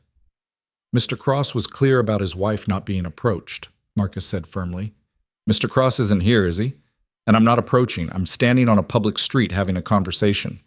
Adrian's gaze shifted to Claire, peering around Marcus. "I just wanted to introduce myself properly. After all, we're practically family, working for the same organization." "We're not family," Claire said, surprised by the steadiness in her own voice. "And I don't work for any organization." "No, you just benefit from its proceeds while pretending to be above it all. Must be nice, living in luxury built on blood money while maintaining that innocent facade." Marcus took a step forward. "That's enough. Leave now, or I'll make you leave." "So aggressive. I wonder if Damien knows his security is threatening his business partners." Adrian smiled that snake smile again. "But I'll go. I just wanted Mrs. Cross to know that I'm aware of her, that we all are. The beautiful, delicate wife who's made our fearless leader suddenly so very cautious." The threat in his words was unmistakable, even wrapped in courtesy. "Get in the car, ma'am," Marcus said, his hand now visibly on his weapon. Claire climbed into the SUV, her heart hammering. Through the tinted window, she watched Adrian get back into his sedan and drive away, moving with unhurried confidence. "Are you all right?" Marcus asked as their driver pulled into traffic. "I'm fine. Just rattled." Claire pulled out her phone. "I need to call Damien." "Already done. I sent him an alert the moment Vale appeared." Damien called before they'd gone 2 blocks, his voice tight with controlled fury when Claire answered. "Are you hurt?" "I'm fine. He just talked to me across the street." "What did he say?" Claire repeated the conversation as accurately as she could remember, hearing Damien's breathing grow harsher with each word. "I want you back at the estate. Now. Marcus, don't stop for anything until she's inside the gates." "Yes, sir." "Claire, I'm sorry. I knew he was escalating, but I didn't think he'd be bold enough to approach you directly." "It's not your fault," she said, though her hands were shaking. "He was probably watching, waiting for an opportunity when you weren't there. Which is exactly why I didn't want you going out. Why I need you to be more careful." "I was careful. I had Marcus with me. Vale didn't touch me, didn't even get close. He just wanted to make a point. And he did. He wanted me to know that he can get to you, that he's watching." Damien's voice was cold now, dangerous in a way she rarely heard. "I'm going to handle this." "What does that mean?" "It means Adrian Vale just made the last mistake of his career." The line went dead. Claire stared at her phone, a chill running down her spine. She'd heard stories about what happened to people who threatened Damien Cross. None of those stories ended well. "He'll be fine," Marcus said, as if reading her mind. "Mr. Cross knows what he's doing." "That's what I'm afraid of." Back at the estate, Elena was waiting with tea and sympathy. Claire let herself be led to the morning room and fussed over, trying to process what had just happened. She'd been threatened. Not directly, not violently, but the message had been clear. Adrian Vale saw her as Damien's weakness, saw her as leverage to be exploited. And from the ice in Damien's voice, he was about to do something drastic in response. Claire was on her third cup of tea when she heard the front door open and rapid footsteps approaching. Then Damien was there, pulling her out of her chair and into his arms, holding her so tightly she could barely breathe. "I'm okay," she said into his shoulder. "Really, I'm fine. I should have been there, should have anticipated this. You can't be everywhere all the time. I can sure as hell try when it comes to you." He pulled back enough to look at her, his hands framing her face. "This is my fault. I've been so focused on making you happy, giving you back your life, that I let my guard down regarding internal threats." "What are you going to do about Adrian?" Damien's expression went cold. "What I should have done weeks ago, when he first started questioning my authority. I'm going to remind everyone in my organization exactly why I'm in charge and what happens when you threaten what's mine." "Damien, don't ask me not to handle this, Claire. He approached you, threatened you, made it clear that he sees you as a vulnerability to exploit. I can't let that stand." "I know, She struggled to find the words. "I don't want you to do something you'll regret because you're angry about me. I won't regret protecting you, ever." He kissed her forehead, then her cheeks, then her lips. "I need you to stay here, inside the estate. No trips to the bakery, no errands, nothing until this is resolved." "For how long?" "A few days at most. I'm calling a meeting of all my key people tonight. Adrian will be there, and he'll learn exactly what it costs to threaten my wife." Claire wanted to argue, to push back against being locked away like a princess in a tower. But the fear in Damien's eyes, fear for her, not of anything else, stopped her. "Okay," she agreed, "but you need to promise me something." "Anything." "Promise me you'll come back. That whatever you do tonight, you'll come home to me." Damien's expression softened. "Always. No matter what happens, I'll always come back to you." He left an hour later, dressed in a dark suit that made him look every inch the dangerous crime lord he was. Claire watched from the window as he climbed into one of the SUVs, and the convoy pulled away, taking her husband into whatever darkness awaited. That night was the longest of Claire's life. She tried to distract herself with baking, creating batch after batch of complicated pastries that required all her concentration. Margaret stayed with her, understanding without being told that Claire needed company and the comfort of familiar tasks. Around midnight, Claire's phone buzzed with a text from Damien. "It's handled. Coming home soon." Relief flooded through her, followed immediately by questions. What did handled mean? What had he done? Was anyone hurt? She was pacing the kitchen when she heard the front door open. Claire ran toward the sound, finding Damien in the entrance hall, looking exhausted but unharmed. His suit was still immaculate, no blood or signs of violence, but there was something in his eyes that spoke of hard things done. "What happened?" she asked, searching his face. "Adrian Vale is no longer a problem. He's been removed from my organization and from the city. If he's smart, he'll stay gone." "Removed how? Do you really want the details?" Claire thought about it, then shook her head. She'd asked him not to make her part of his darker business, and she meant it. "Is it over?" "The immediate threat is over. I also made it very clear to everyone in that room that you're off limits, that anyone who even looks at you the wrong way will answer to me personally." He pulled her close. "You're safe now. As safe as I can make you." "And you? Are you safe?" "I'm always safe. I'm too mean to kill and too valuable to most people to risk trying." He said it lightly, but Claire heard the truth underneath. Damien Cross had stayed alive and powerful in a dangerous world by being more ruthless than his enemies. She should have been disturbed by that, should have pulled away from the man who'd just eliminated a threat with cold efficiency. Instead, she pulled him toward the stairs. "Come to bed. You look exhausted." "I am. It's been a long night." Later, lying in the dark with Damien's breathing evening out into sleep beside her, Claire stared at the ceiling and tried to process her own reactions. She'd been threatened today. Her husband had responded by doing something violent enough that he wouldn't tell her the details, and she felt relieved, grateful, even. When had she become someone who accepted violence as protection, who saw ruthless action as love? Maybe around the same time she'd fallen for a man who'd bought her to save her, who'd given her back her heritage and her future, who looked at her like she was the answer to every question he'd never known he was asking. The world wasn't simple anymore. Good and bad weren't clear lines, but messy, overlapping circles. And Damien existed in those gray spaces, doing terrible things for reasons that somehow made sense when you understood the full picture. Claire turned to look at him, this complicated man who'd become her everything. His face was softer in sleep, younger, less burdened by the weight of the empire he controlled. She loved him, completely, irrevocably, in a way that probably made her complicit in whatever darkness he carried. But she couldn't bring herself to regret it. The next few days passed quietly. Damien stayed close to home, working from his office and joining Claire for every meal. He was more tactile than usual, touching her constantly as if reassuring himself she was still there and safe.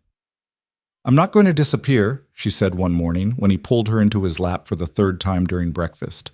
"I know, I just need—" He buried his face in her neck. "I need to know you're safe. That Vale didn't put ideas in anyone else's head.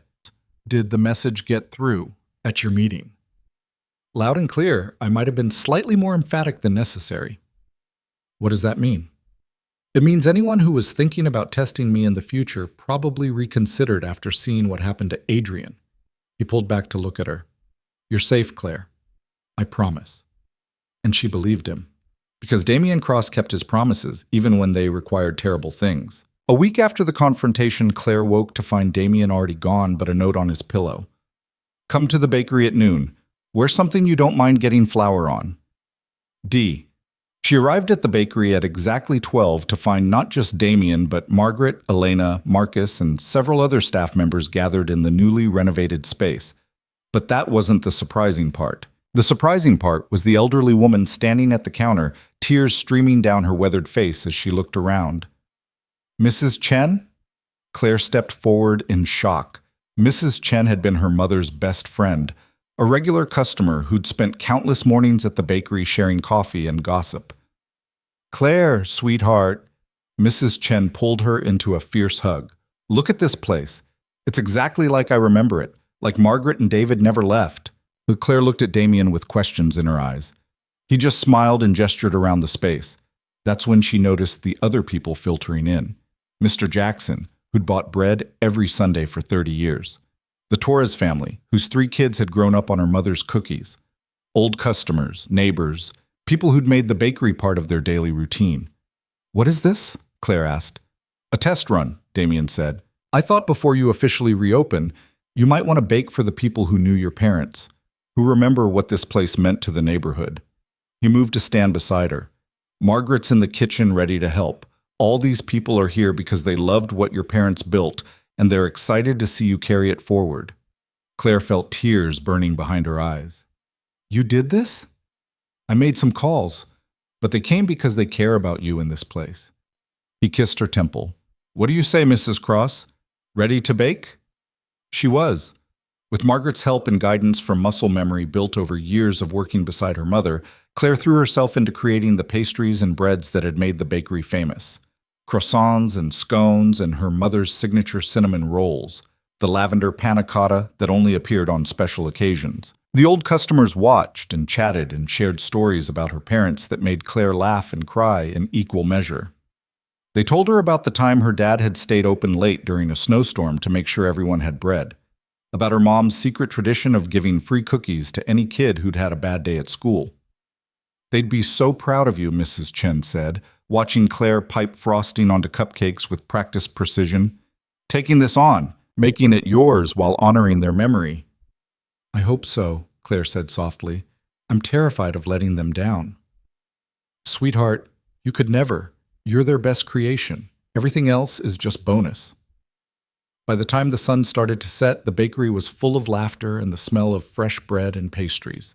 People lingered over coffee, reconnecting with old neighbors, celebrating the return of a community gathering place they'd thought was lost forever. Claire stood behind the counter watching it all, feeling her mother's presence so strongly it was almost physical.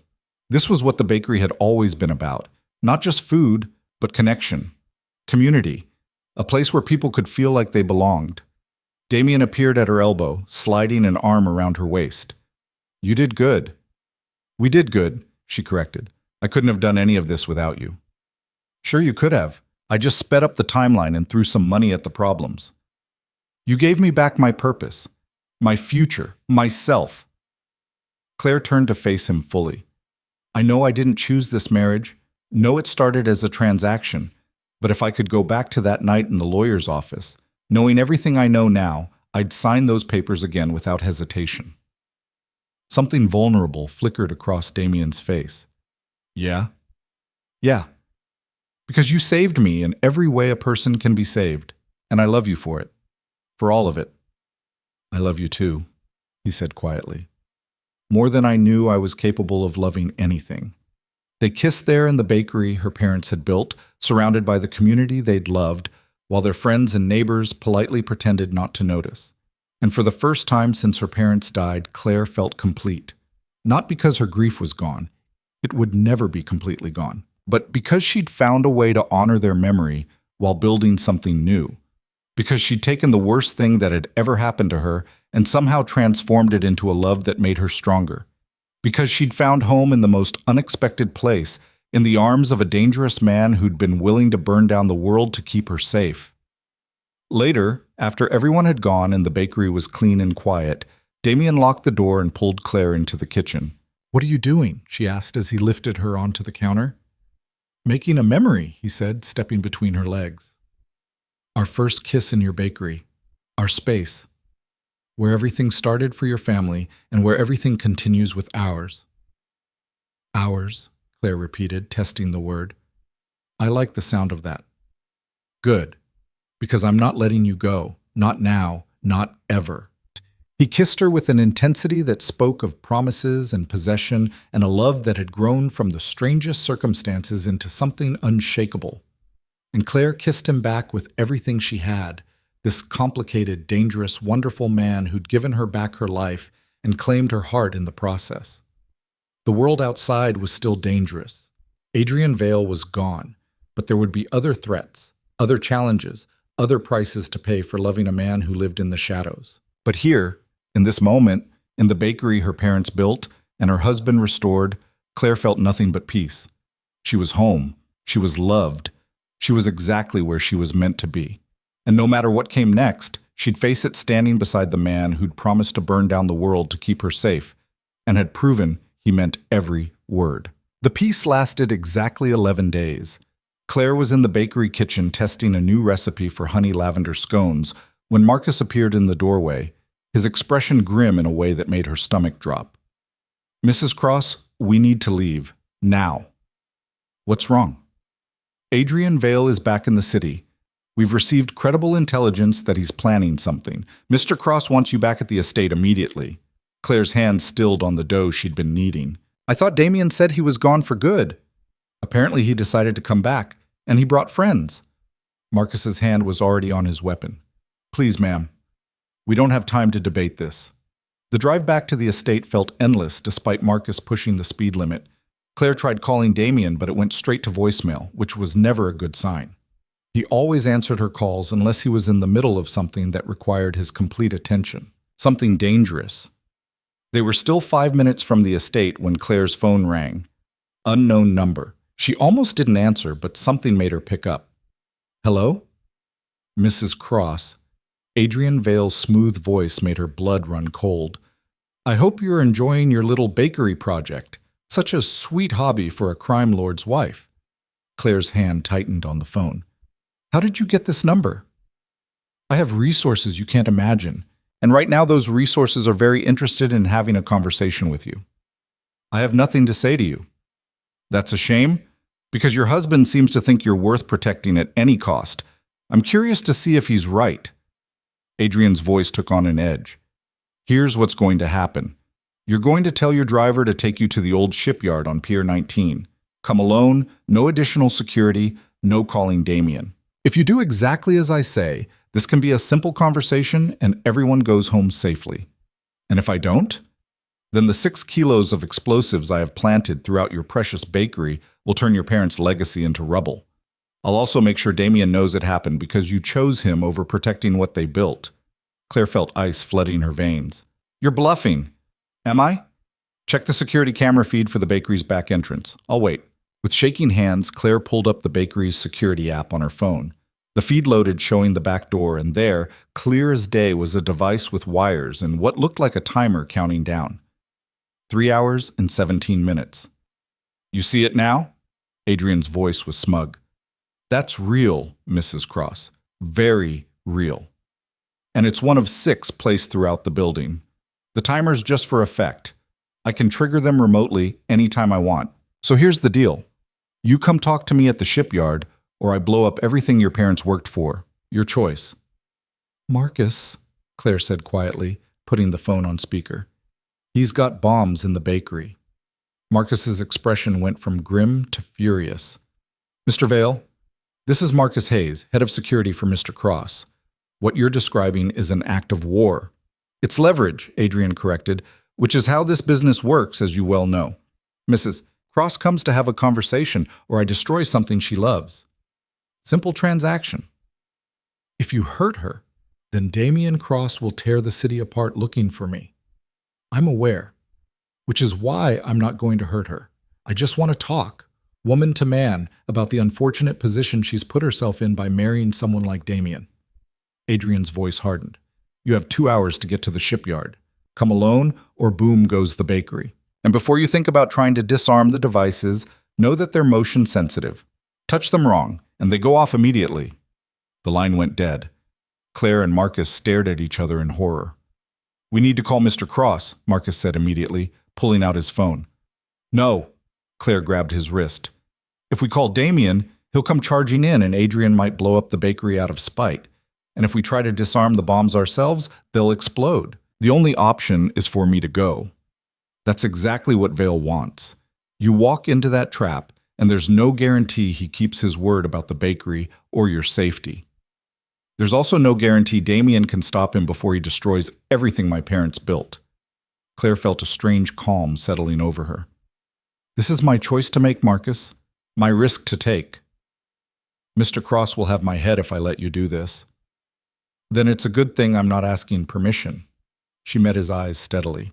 Take me to the shipyard, but call Damien on the way and tell him what's happening. Give him time to get there, but not enough time to try to stop me from going in. Marcus looked like he wanted to argue, but something in Claire's expression must have convinced him. You're sure about this? I'm sure that I'm not letting Adrian Vale destroy the last piece of my parents I have left. I'm sure that if there's even a chance I can talk him down or buy time for Damien to handle this, I have to take it. She took a deep breath. And I'm sure that I'm not the powerless girl Richard sold anymore. I'm Damien Cross's wife. That means something. I need to act like it. The drive to Pier 19 took 35 minutes.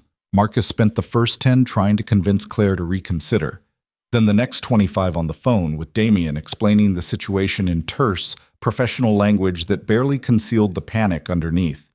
Claire could hear Damien's voice through the phone, sharp and commanding, issuing orders to what sounded like an army. He was mobilizing everything he had. Put her on, Damien's voice cut through the tactical discussion. Marcus handed Claire the phone. I'm going to kill him, Damien said without preamble. But first, I'm going to make him wish he'd never heard your name. I know. Claire was surprised by how steady her voice was. But right now, he's got explosives in my parents' bakery and a timer counting down. I have to do this. You don't. I can have bomb specialists there in 20 minutes. I can have Vale's location triangulated and a team moving on him before you step foot in that shipyard. And if he detonates remotely while your people are trying to disarm, if he sees your team coming and decides to blow everything up anyway? Claire watched the city pass by through tinted windows. I have to try, Damien. I have to know I did everything I could to save it. I can't lose you. His voice broke on the words. Claire, I can't. I've spent my whole life not caring if I lived or died as long as I accomplished my goals. But you changed that. You made me want to survive, to have a future, to build something beyond just power and control. If something happens to you, then you'll burn down the world, I know. You've told me. She smiled despite the fear coursing through her. But nothing's going to happen to me because you're going to get there in time, and together we're going to end this. We're going to protect the bakery and deal with Adrian and come out the other side stronger. How are you this calm? Because I trust you. Because I know you'll do whatever it takes to keep me safe. Claire's voice softened. And because for the first time since my parents died, I'm fighting for something instead of just surviving. That feels good. Empowering, even. Damien was quiet for a moment. Then, I'm 15 minutes behind you. Marcus, you do not let her out of your sight. You stay with her no matter what Vale says. Yes, sir. And Claire? If things go wrong, if he tries anything, you run. You don't be brave. You don't try to fight. You run and let Marcus handle it. Promise me. I promise. I love you so much that it terrifies me. I love you too. See you soon. She handed the phone back to Marcus as they pulled up to the shipyard. The area was industrial and abandoned, full of rusted shipping containers and old warehouses that looked like they hadn't been used in years. Exactly the kind of place where bad things happened. Adrian's black sedan was parked near one of the warehouses, visible and obvious. He wanted them to know exactly where to find him. Last chance to reconsider, Marcus said. Not a chance. Claire opened her door. Let's go meet with a man who's about to learn why threatening Damien Cross's wife was the worst decision of his life. They walked toward the warehouse, Marcus slightly ahead, his hand on his weapon. The door was open, revealing darkness inside. Mrs. Cross? Adrian's voice echoed from within. Please, come in, and tell your guard dog to stay outside. This is a private conversation. He stays with me, Claire called back. That's non-negotiable. Fine. But if he pulls that weapon, my associate will detonate the explosives immediately. Associate? So Adrian hadn't come alone. They entered the warehouse to find Adrian standing in the center of the space, illuminated by harsh overhead lights. He looked different than when Claire had seen him that day outside the bakery. Harder, more desperate, like a man who'd bet everything on one final play. And standing behind him, partially hidden in shadow, was another figure. Claire couldn't make out details, but she could see the phone in the person's hand. The detonator. There she is, Adrian said with that snake smile. The woman who made Damien Cross weak. If you think loving someone makes you weak, you've already lost, Claire said, proud that her voice didn't shake. Oh, I don't think love makes everyone weak. Just men like Damien who aren't used to having vulnerabilities. Men who built their empires on not caring about anyone or anything enough to be leveraged. Adrian circled her slowly, like a predator assessing prey. Do you know what he did to me? For the crime of speaking to you on a public street? Removed you from his organization and the city. He destroyed my reputation, made it impossible for me to work anywhere in this region, forced me to crawl to people I despise just to survive. Adrian's voice rose with each word, all because I dared to acknowledge that his precious wife existed. You threatened me. There's a difference. I stated facts, that you're a liability, that everyone in his organization could see it, that the great Damien Cross had finally found something he valued more than power. Adrian stopped in front of her. And I was right. He's mobilizing his entire force to save you right now, isn't he? Leaving his actual business vulnerable because his wife walked into an obvious trap. It's not a trap if I came willingly knowing what I'd find. Then you're stupider than I thought. Or smarter than you give me credit for. Well, Claire lifted her chin. What do you want, Adrian? Really want? Because if it's just to hurt Damien through me, you've miscalculated. If something happens to me, he won't just destroy you. He'll erase every trace that you ever existed. Your family, your associates, anyone who ever helped you. You think you've seen him ruthless? You haven't seen anything yet. Something flickered in Adrian's expression. Fear, maybe. Or recognition that she might be right. I want what's fair, Grace, he said. I want compensation for what he took from me. A way out of the city with enough resources to start over somewhere else. And I want him to understand that he can't just discard people who've served him loyally and expect no consequences. So this is about money and pride. This is about respect. About not being thrown away like garbage because I dared to question whether love had made him vulnerable. You didn't question, you threatened. You made it clear you saw me as a weakness to exploit. What did you think would happen? Before Adrian could answer, headlights flooded the warehouse entrance. Multiple vehicles, moving fast. Damien had arrived. Right on schedule, Adrian said, though Claire could hear the tension in his voice. Tell him to stay back, Mrs. Cross. Tell him if anyone enters this warehouse, the bakery becomes a crater. Claire turned toward the entrance as Damien stepped into the light. He looked like an avenging angel, dark suit, deadly expression, flanked by at least a dozen armed men. His eyes found Claire immediately, scanning her for injuries with visible relief when he found none. "Adrian!" Damien's voice was cold as winter. "Let her go! Now!" "Why would I do that? She's the only reason you haven't already killed me." "Wrong. She's the only reason you're still breathing, but that can change very quickly." Damien took a step forward, and Adrian's associate raised the phone with the detonator higher. "Stop. One more step and the bakery goes boom. You want to test me?" "I want you to understand something," Damien said, his voice carrying easily across the space. "You think you're clever. Think you've backed me into a corner by threatening Claire and the bakery, but you've actually just given me clarity." "About what?" "About exactly how far I'm willing to go. About what I'm willing to sacrifice." Damien's eyes never left Claire's face. "I told Claire once that I'd burn down the world to keep her safe. I meant it. But I also told her that her bakery, her heritage, her parents' legacy, all of that matters because it matters to her." "Then you're trapped, because I'll destroy it unless you give me what I want." "No," Claire said suddenly, understanding flooding through her. "He's not trapped, because I'm telling him it's okay." Everyone in the warehouse turned to look at her. "What?" Adrian's confidence faltered. Claire looked at Damien, her heart full of love and certainty. "The bakery is just a building. The recipes are in my head. The community we're building, that's in people's hearts. None of that can be destroyed with explosives." She took a step toward Damien despite Adrian's protest. "My parents built something beautiful, and I'll honor it whether that specific building stands or not. But us, what we have is irreplaceable. So if the choice is between protecting bricks and mortar, or protecting this, protecting us, then the choice is easy." "Claire," Damien's voice was rough with emotion. "Do what you need to do," she said firmly. "Handle Adrian your way. I'm okay with whatever happens to the bakery. It was never about the building, it was always about what it represented. And that lives on no matter what." Adrian made a noise of frustration. "You're bluffing. You care about that place." "I care about what it represents," Claire corrected. "Family, community, legacy, all things that exist independent of any physical location. You thought you'd found leverage, but all you've found is proof that I understand what actually matters." Damien moved then, faster than Claire had ever seen him move. He crossed the distance to Adrian in 3 strides, and before the other man could react, Damien had him by the throat and slammed against a shipping container. "Phone!" Damien barked. His men moved as a unit, surrounding Adrian's associate and disarming him before the man could even think about pressing the detonator button. "Here's what's going to happen," Damien said, his voice deadly calm as he held Adrian against the metal.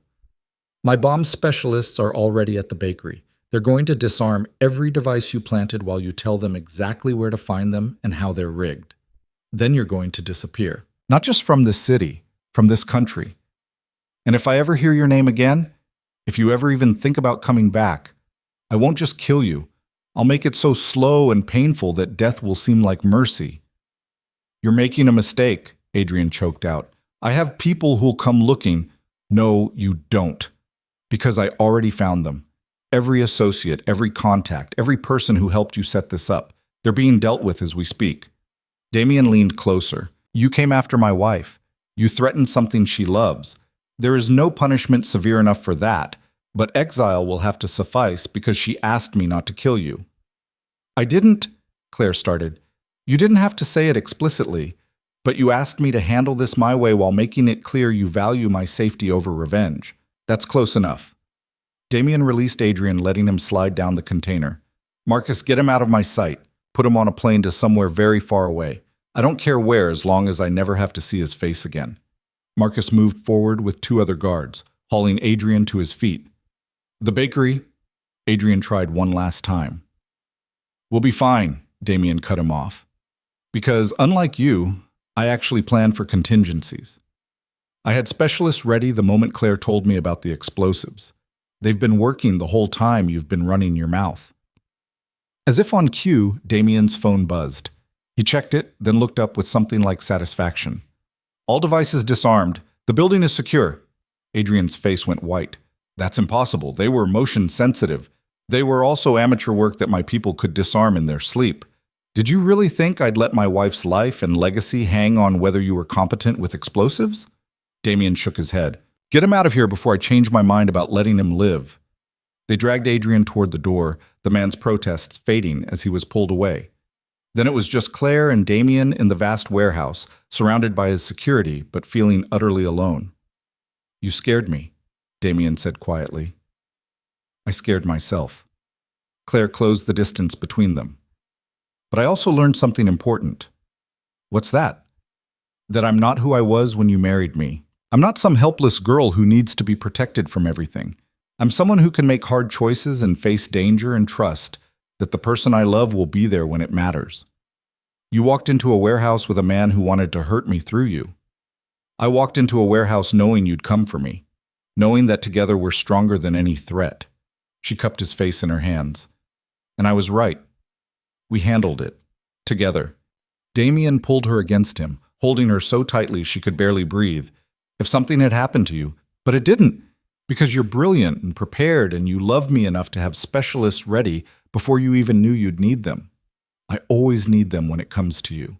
You're the most important thing in my world. I'll always have contingencies to keep you safe. Claire pulled back enough to look at him. The bakery. Is it really okay? It's perfect. Want to go see? 20 minutes later, they stood in the bakery surrounded by Damien's bomb specialists who were packing up their equipment. The devices were disarmed and being taken away as evidence. That was too close, Claire said, looking around the space that had almost been destroyed. But it survived. Just like you said, the building might be just bricks and mortar, but what it represents is stronger than that. Damien wrapped an arm around her waist. I'm proud of you, for being brave enough to walk into that warehouse, for understanding what really matters. I learned from the best. She leaned into him. What happens now? With Adrian? He's on a plane to somewhere without extradition treaties. He'll start over with nothing, which is more mercy than he deserved. Damien's voice hardened, and I've made it very clear throughout my organization what happens to anyone who threatens you. There won't be a repeat of this. Good, because I don't think my heart could take another dramatic kidnapping attempt. That wasn't a kidnapping. That was you walking into danger to protect something you love. Semantics. They stood in comfortable silence, surrounded by the tools and spaces that would soon bring her parents' dream back to life. Claire felt their presence strongly, not as ghosts or memories, but as foundations. They'd built something good, something that mattered, something worth protecting. And now she was carrying it forward, changed but unbroken. I want to do something, Claire said suddenly. What? I want to face Richard, one more time. I want him to see what I've become and know that he failed to break me. Damien studied her face. Are you sure? I'm sure. He sold me thinking I'd disappear into your world and he'd never have to face the consequences. I want him to understand exactly what those consequences are. Then we'll arrange it, but on our terms, in our space, with full security. Of course. Claire turned in his arms. I'm not stupid. I learned my lesson about walking into dangerous situations without backup. Did you? Because a few hours ago, she kissed him to shut him up, and he let her, and somehow they ended up in the bakery kitchen with flour in their hair and laughter on their lips, baking away the terror of the day until it felt like just another story they'd survived together. 2 days later, Richard Whitmore sat in Damien's study looking smaller and more pathetic than Claire had ever seen him. He'd been brought to the estate under the impression he was being summoned for a business opportunity. Instead, he found his niece and the man he'd sold her to waiting with expressions that promised nothing good. Claire, Richard tried for a smile. I'm glad to see you're well. I've been worried. Stop. Claire held up a hand. You don't get to pretend you care. You don't get to act like family. You sold me to pay your gambling debts and then came back demanding more money because you thought I'd married into wealth you could exploit. Richard's face flushed. That's not... I was just... Save it. She stood, moving to stand directly in front of him. I asked you here because I wanted you to see something. I wanted you to see that the powerless girl you sold 6 months ago doesn't exist anymore. I'm not invisible. I'm not someone you can use and discard. I'm Damien Cross's wife, and that means I'm untouchable. You think marrying a criminal makes you better than me? No, I think choosing to build something good from the wreckage you created makes me better than you. I think standing beside someone who values me instead of seeing me as currency makes me better than you. I think being brave enough to face danger to protect what I love makes me better than you. Claire's voice was steady and strong. You tried to break me. Instead, you freed me from any obligation to care what you think or feel. Your father would be ashamed.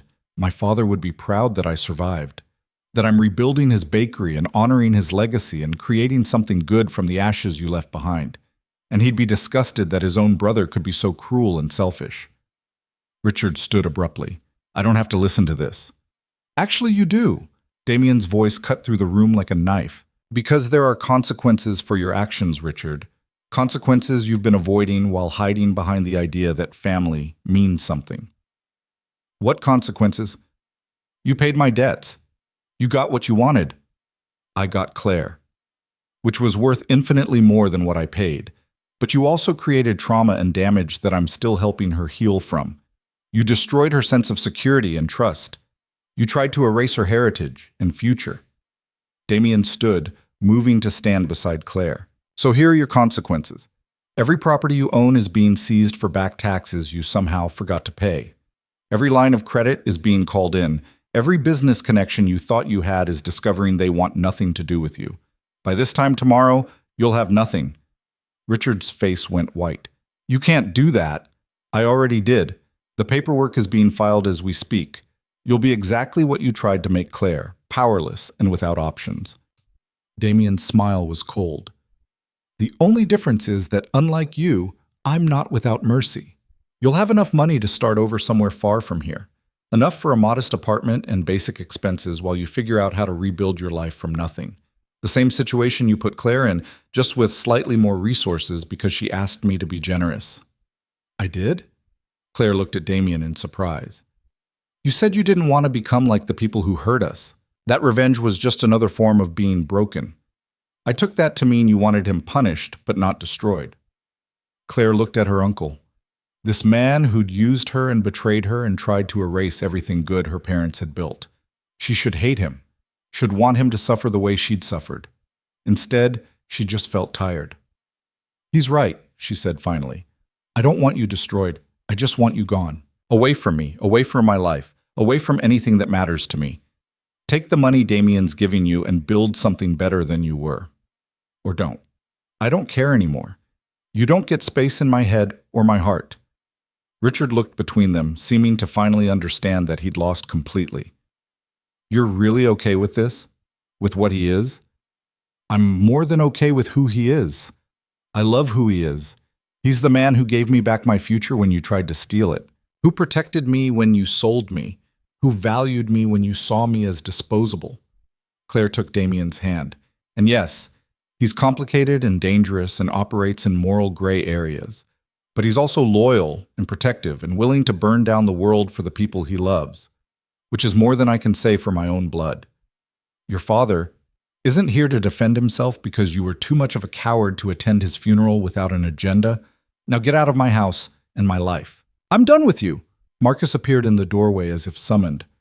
Sir, the car is ready. Good. Mr. Whitmore is leaving now. Make sure he understands the conditions of his departure. And Marcus, if he ever tries to contact Claire or returns to the city, you have permission to handle it however you see fit. With pleasure, sir. They watched Richard being escorted out. His shoulders slumped in defeat. When the door closed behind him, Claire let out a breath she didn't know she'd been holding. How do you feel? Damien asked. Free. Finally, completely free. She turned to face him. Thank you for that, for letting me face him on my terms.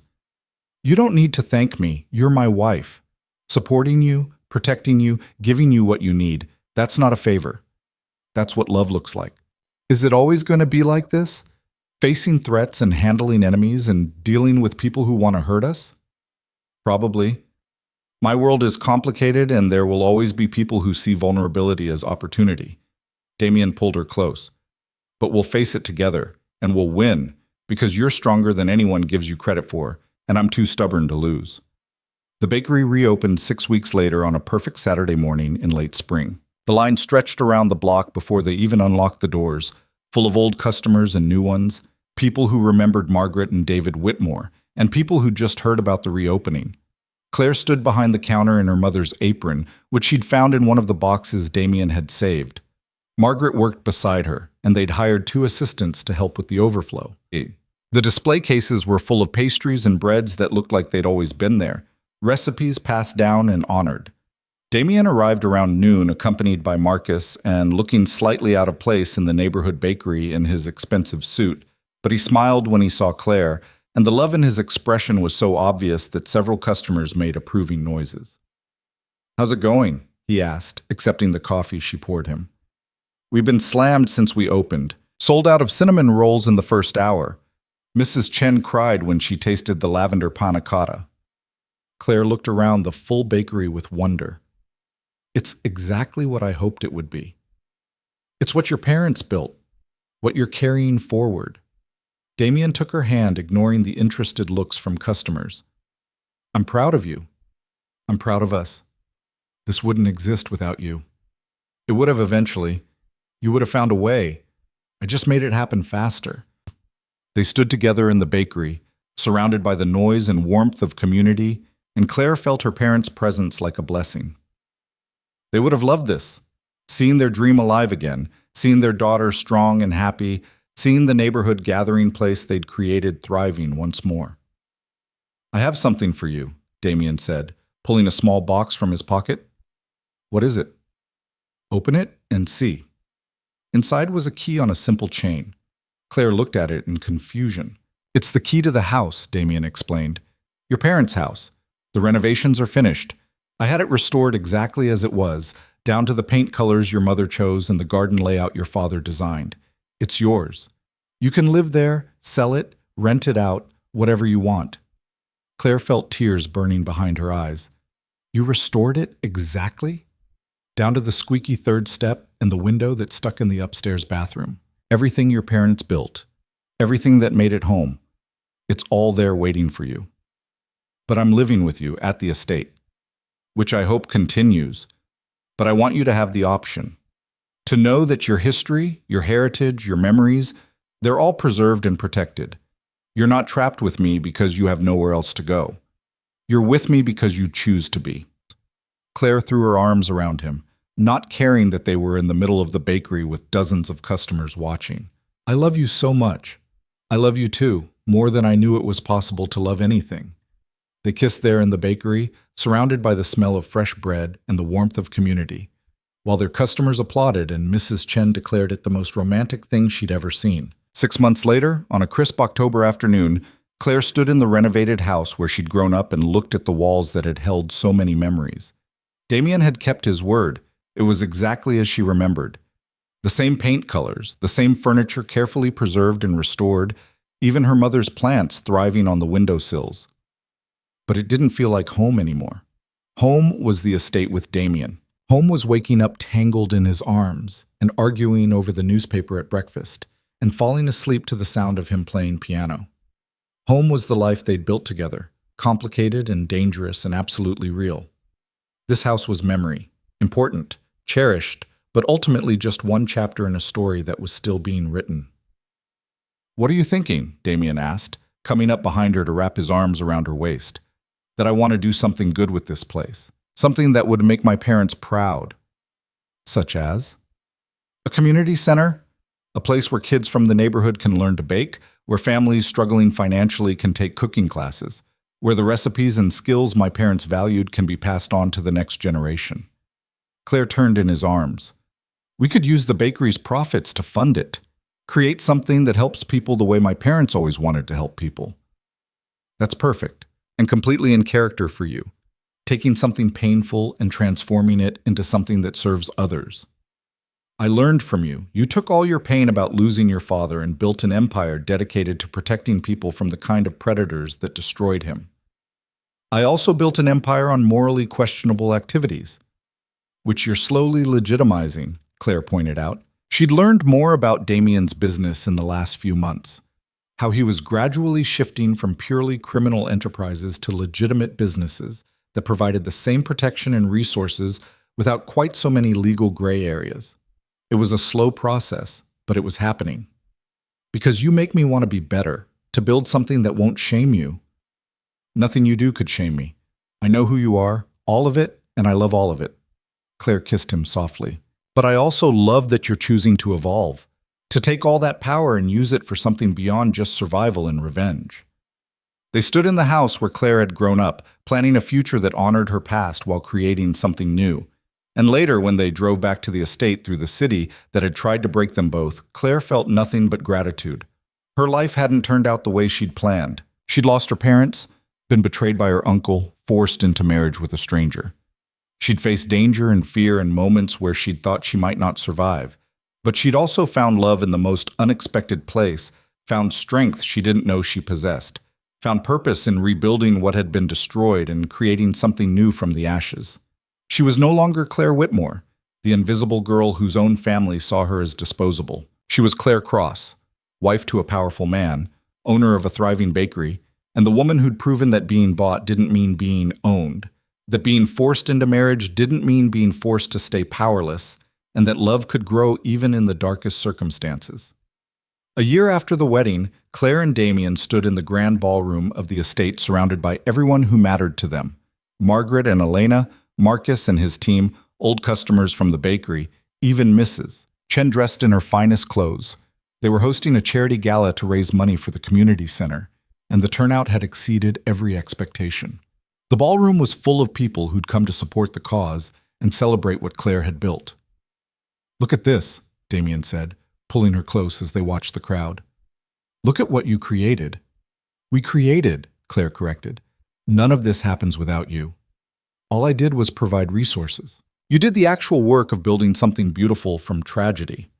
Claire looked around at the gathering, at the wealthy donors mingling with neighborhood families, at the teenagers who'd taken cooking classes at the bakery chatting with business executives, at the community that had formed around her parents' legacy and her continuation of it.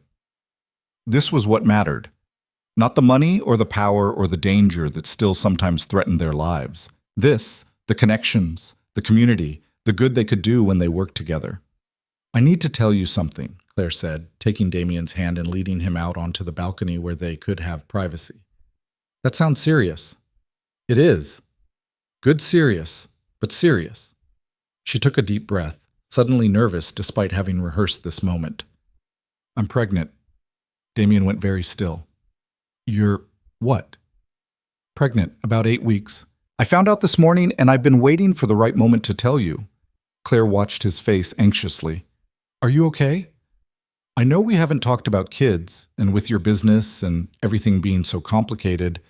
He kissed her, cutting off her nervous rambling with a kiss so full of joy and love that it took her breath away.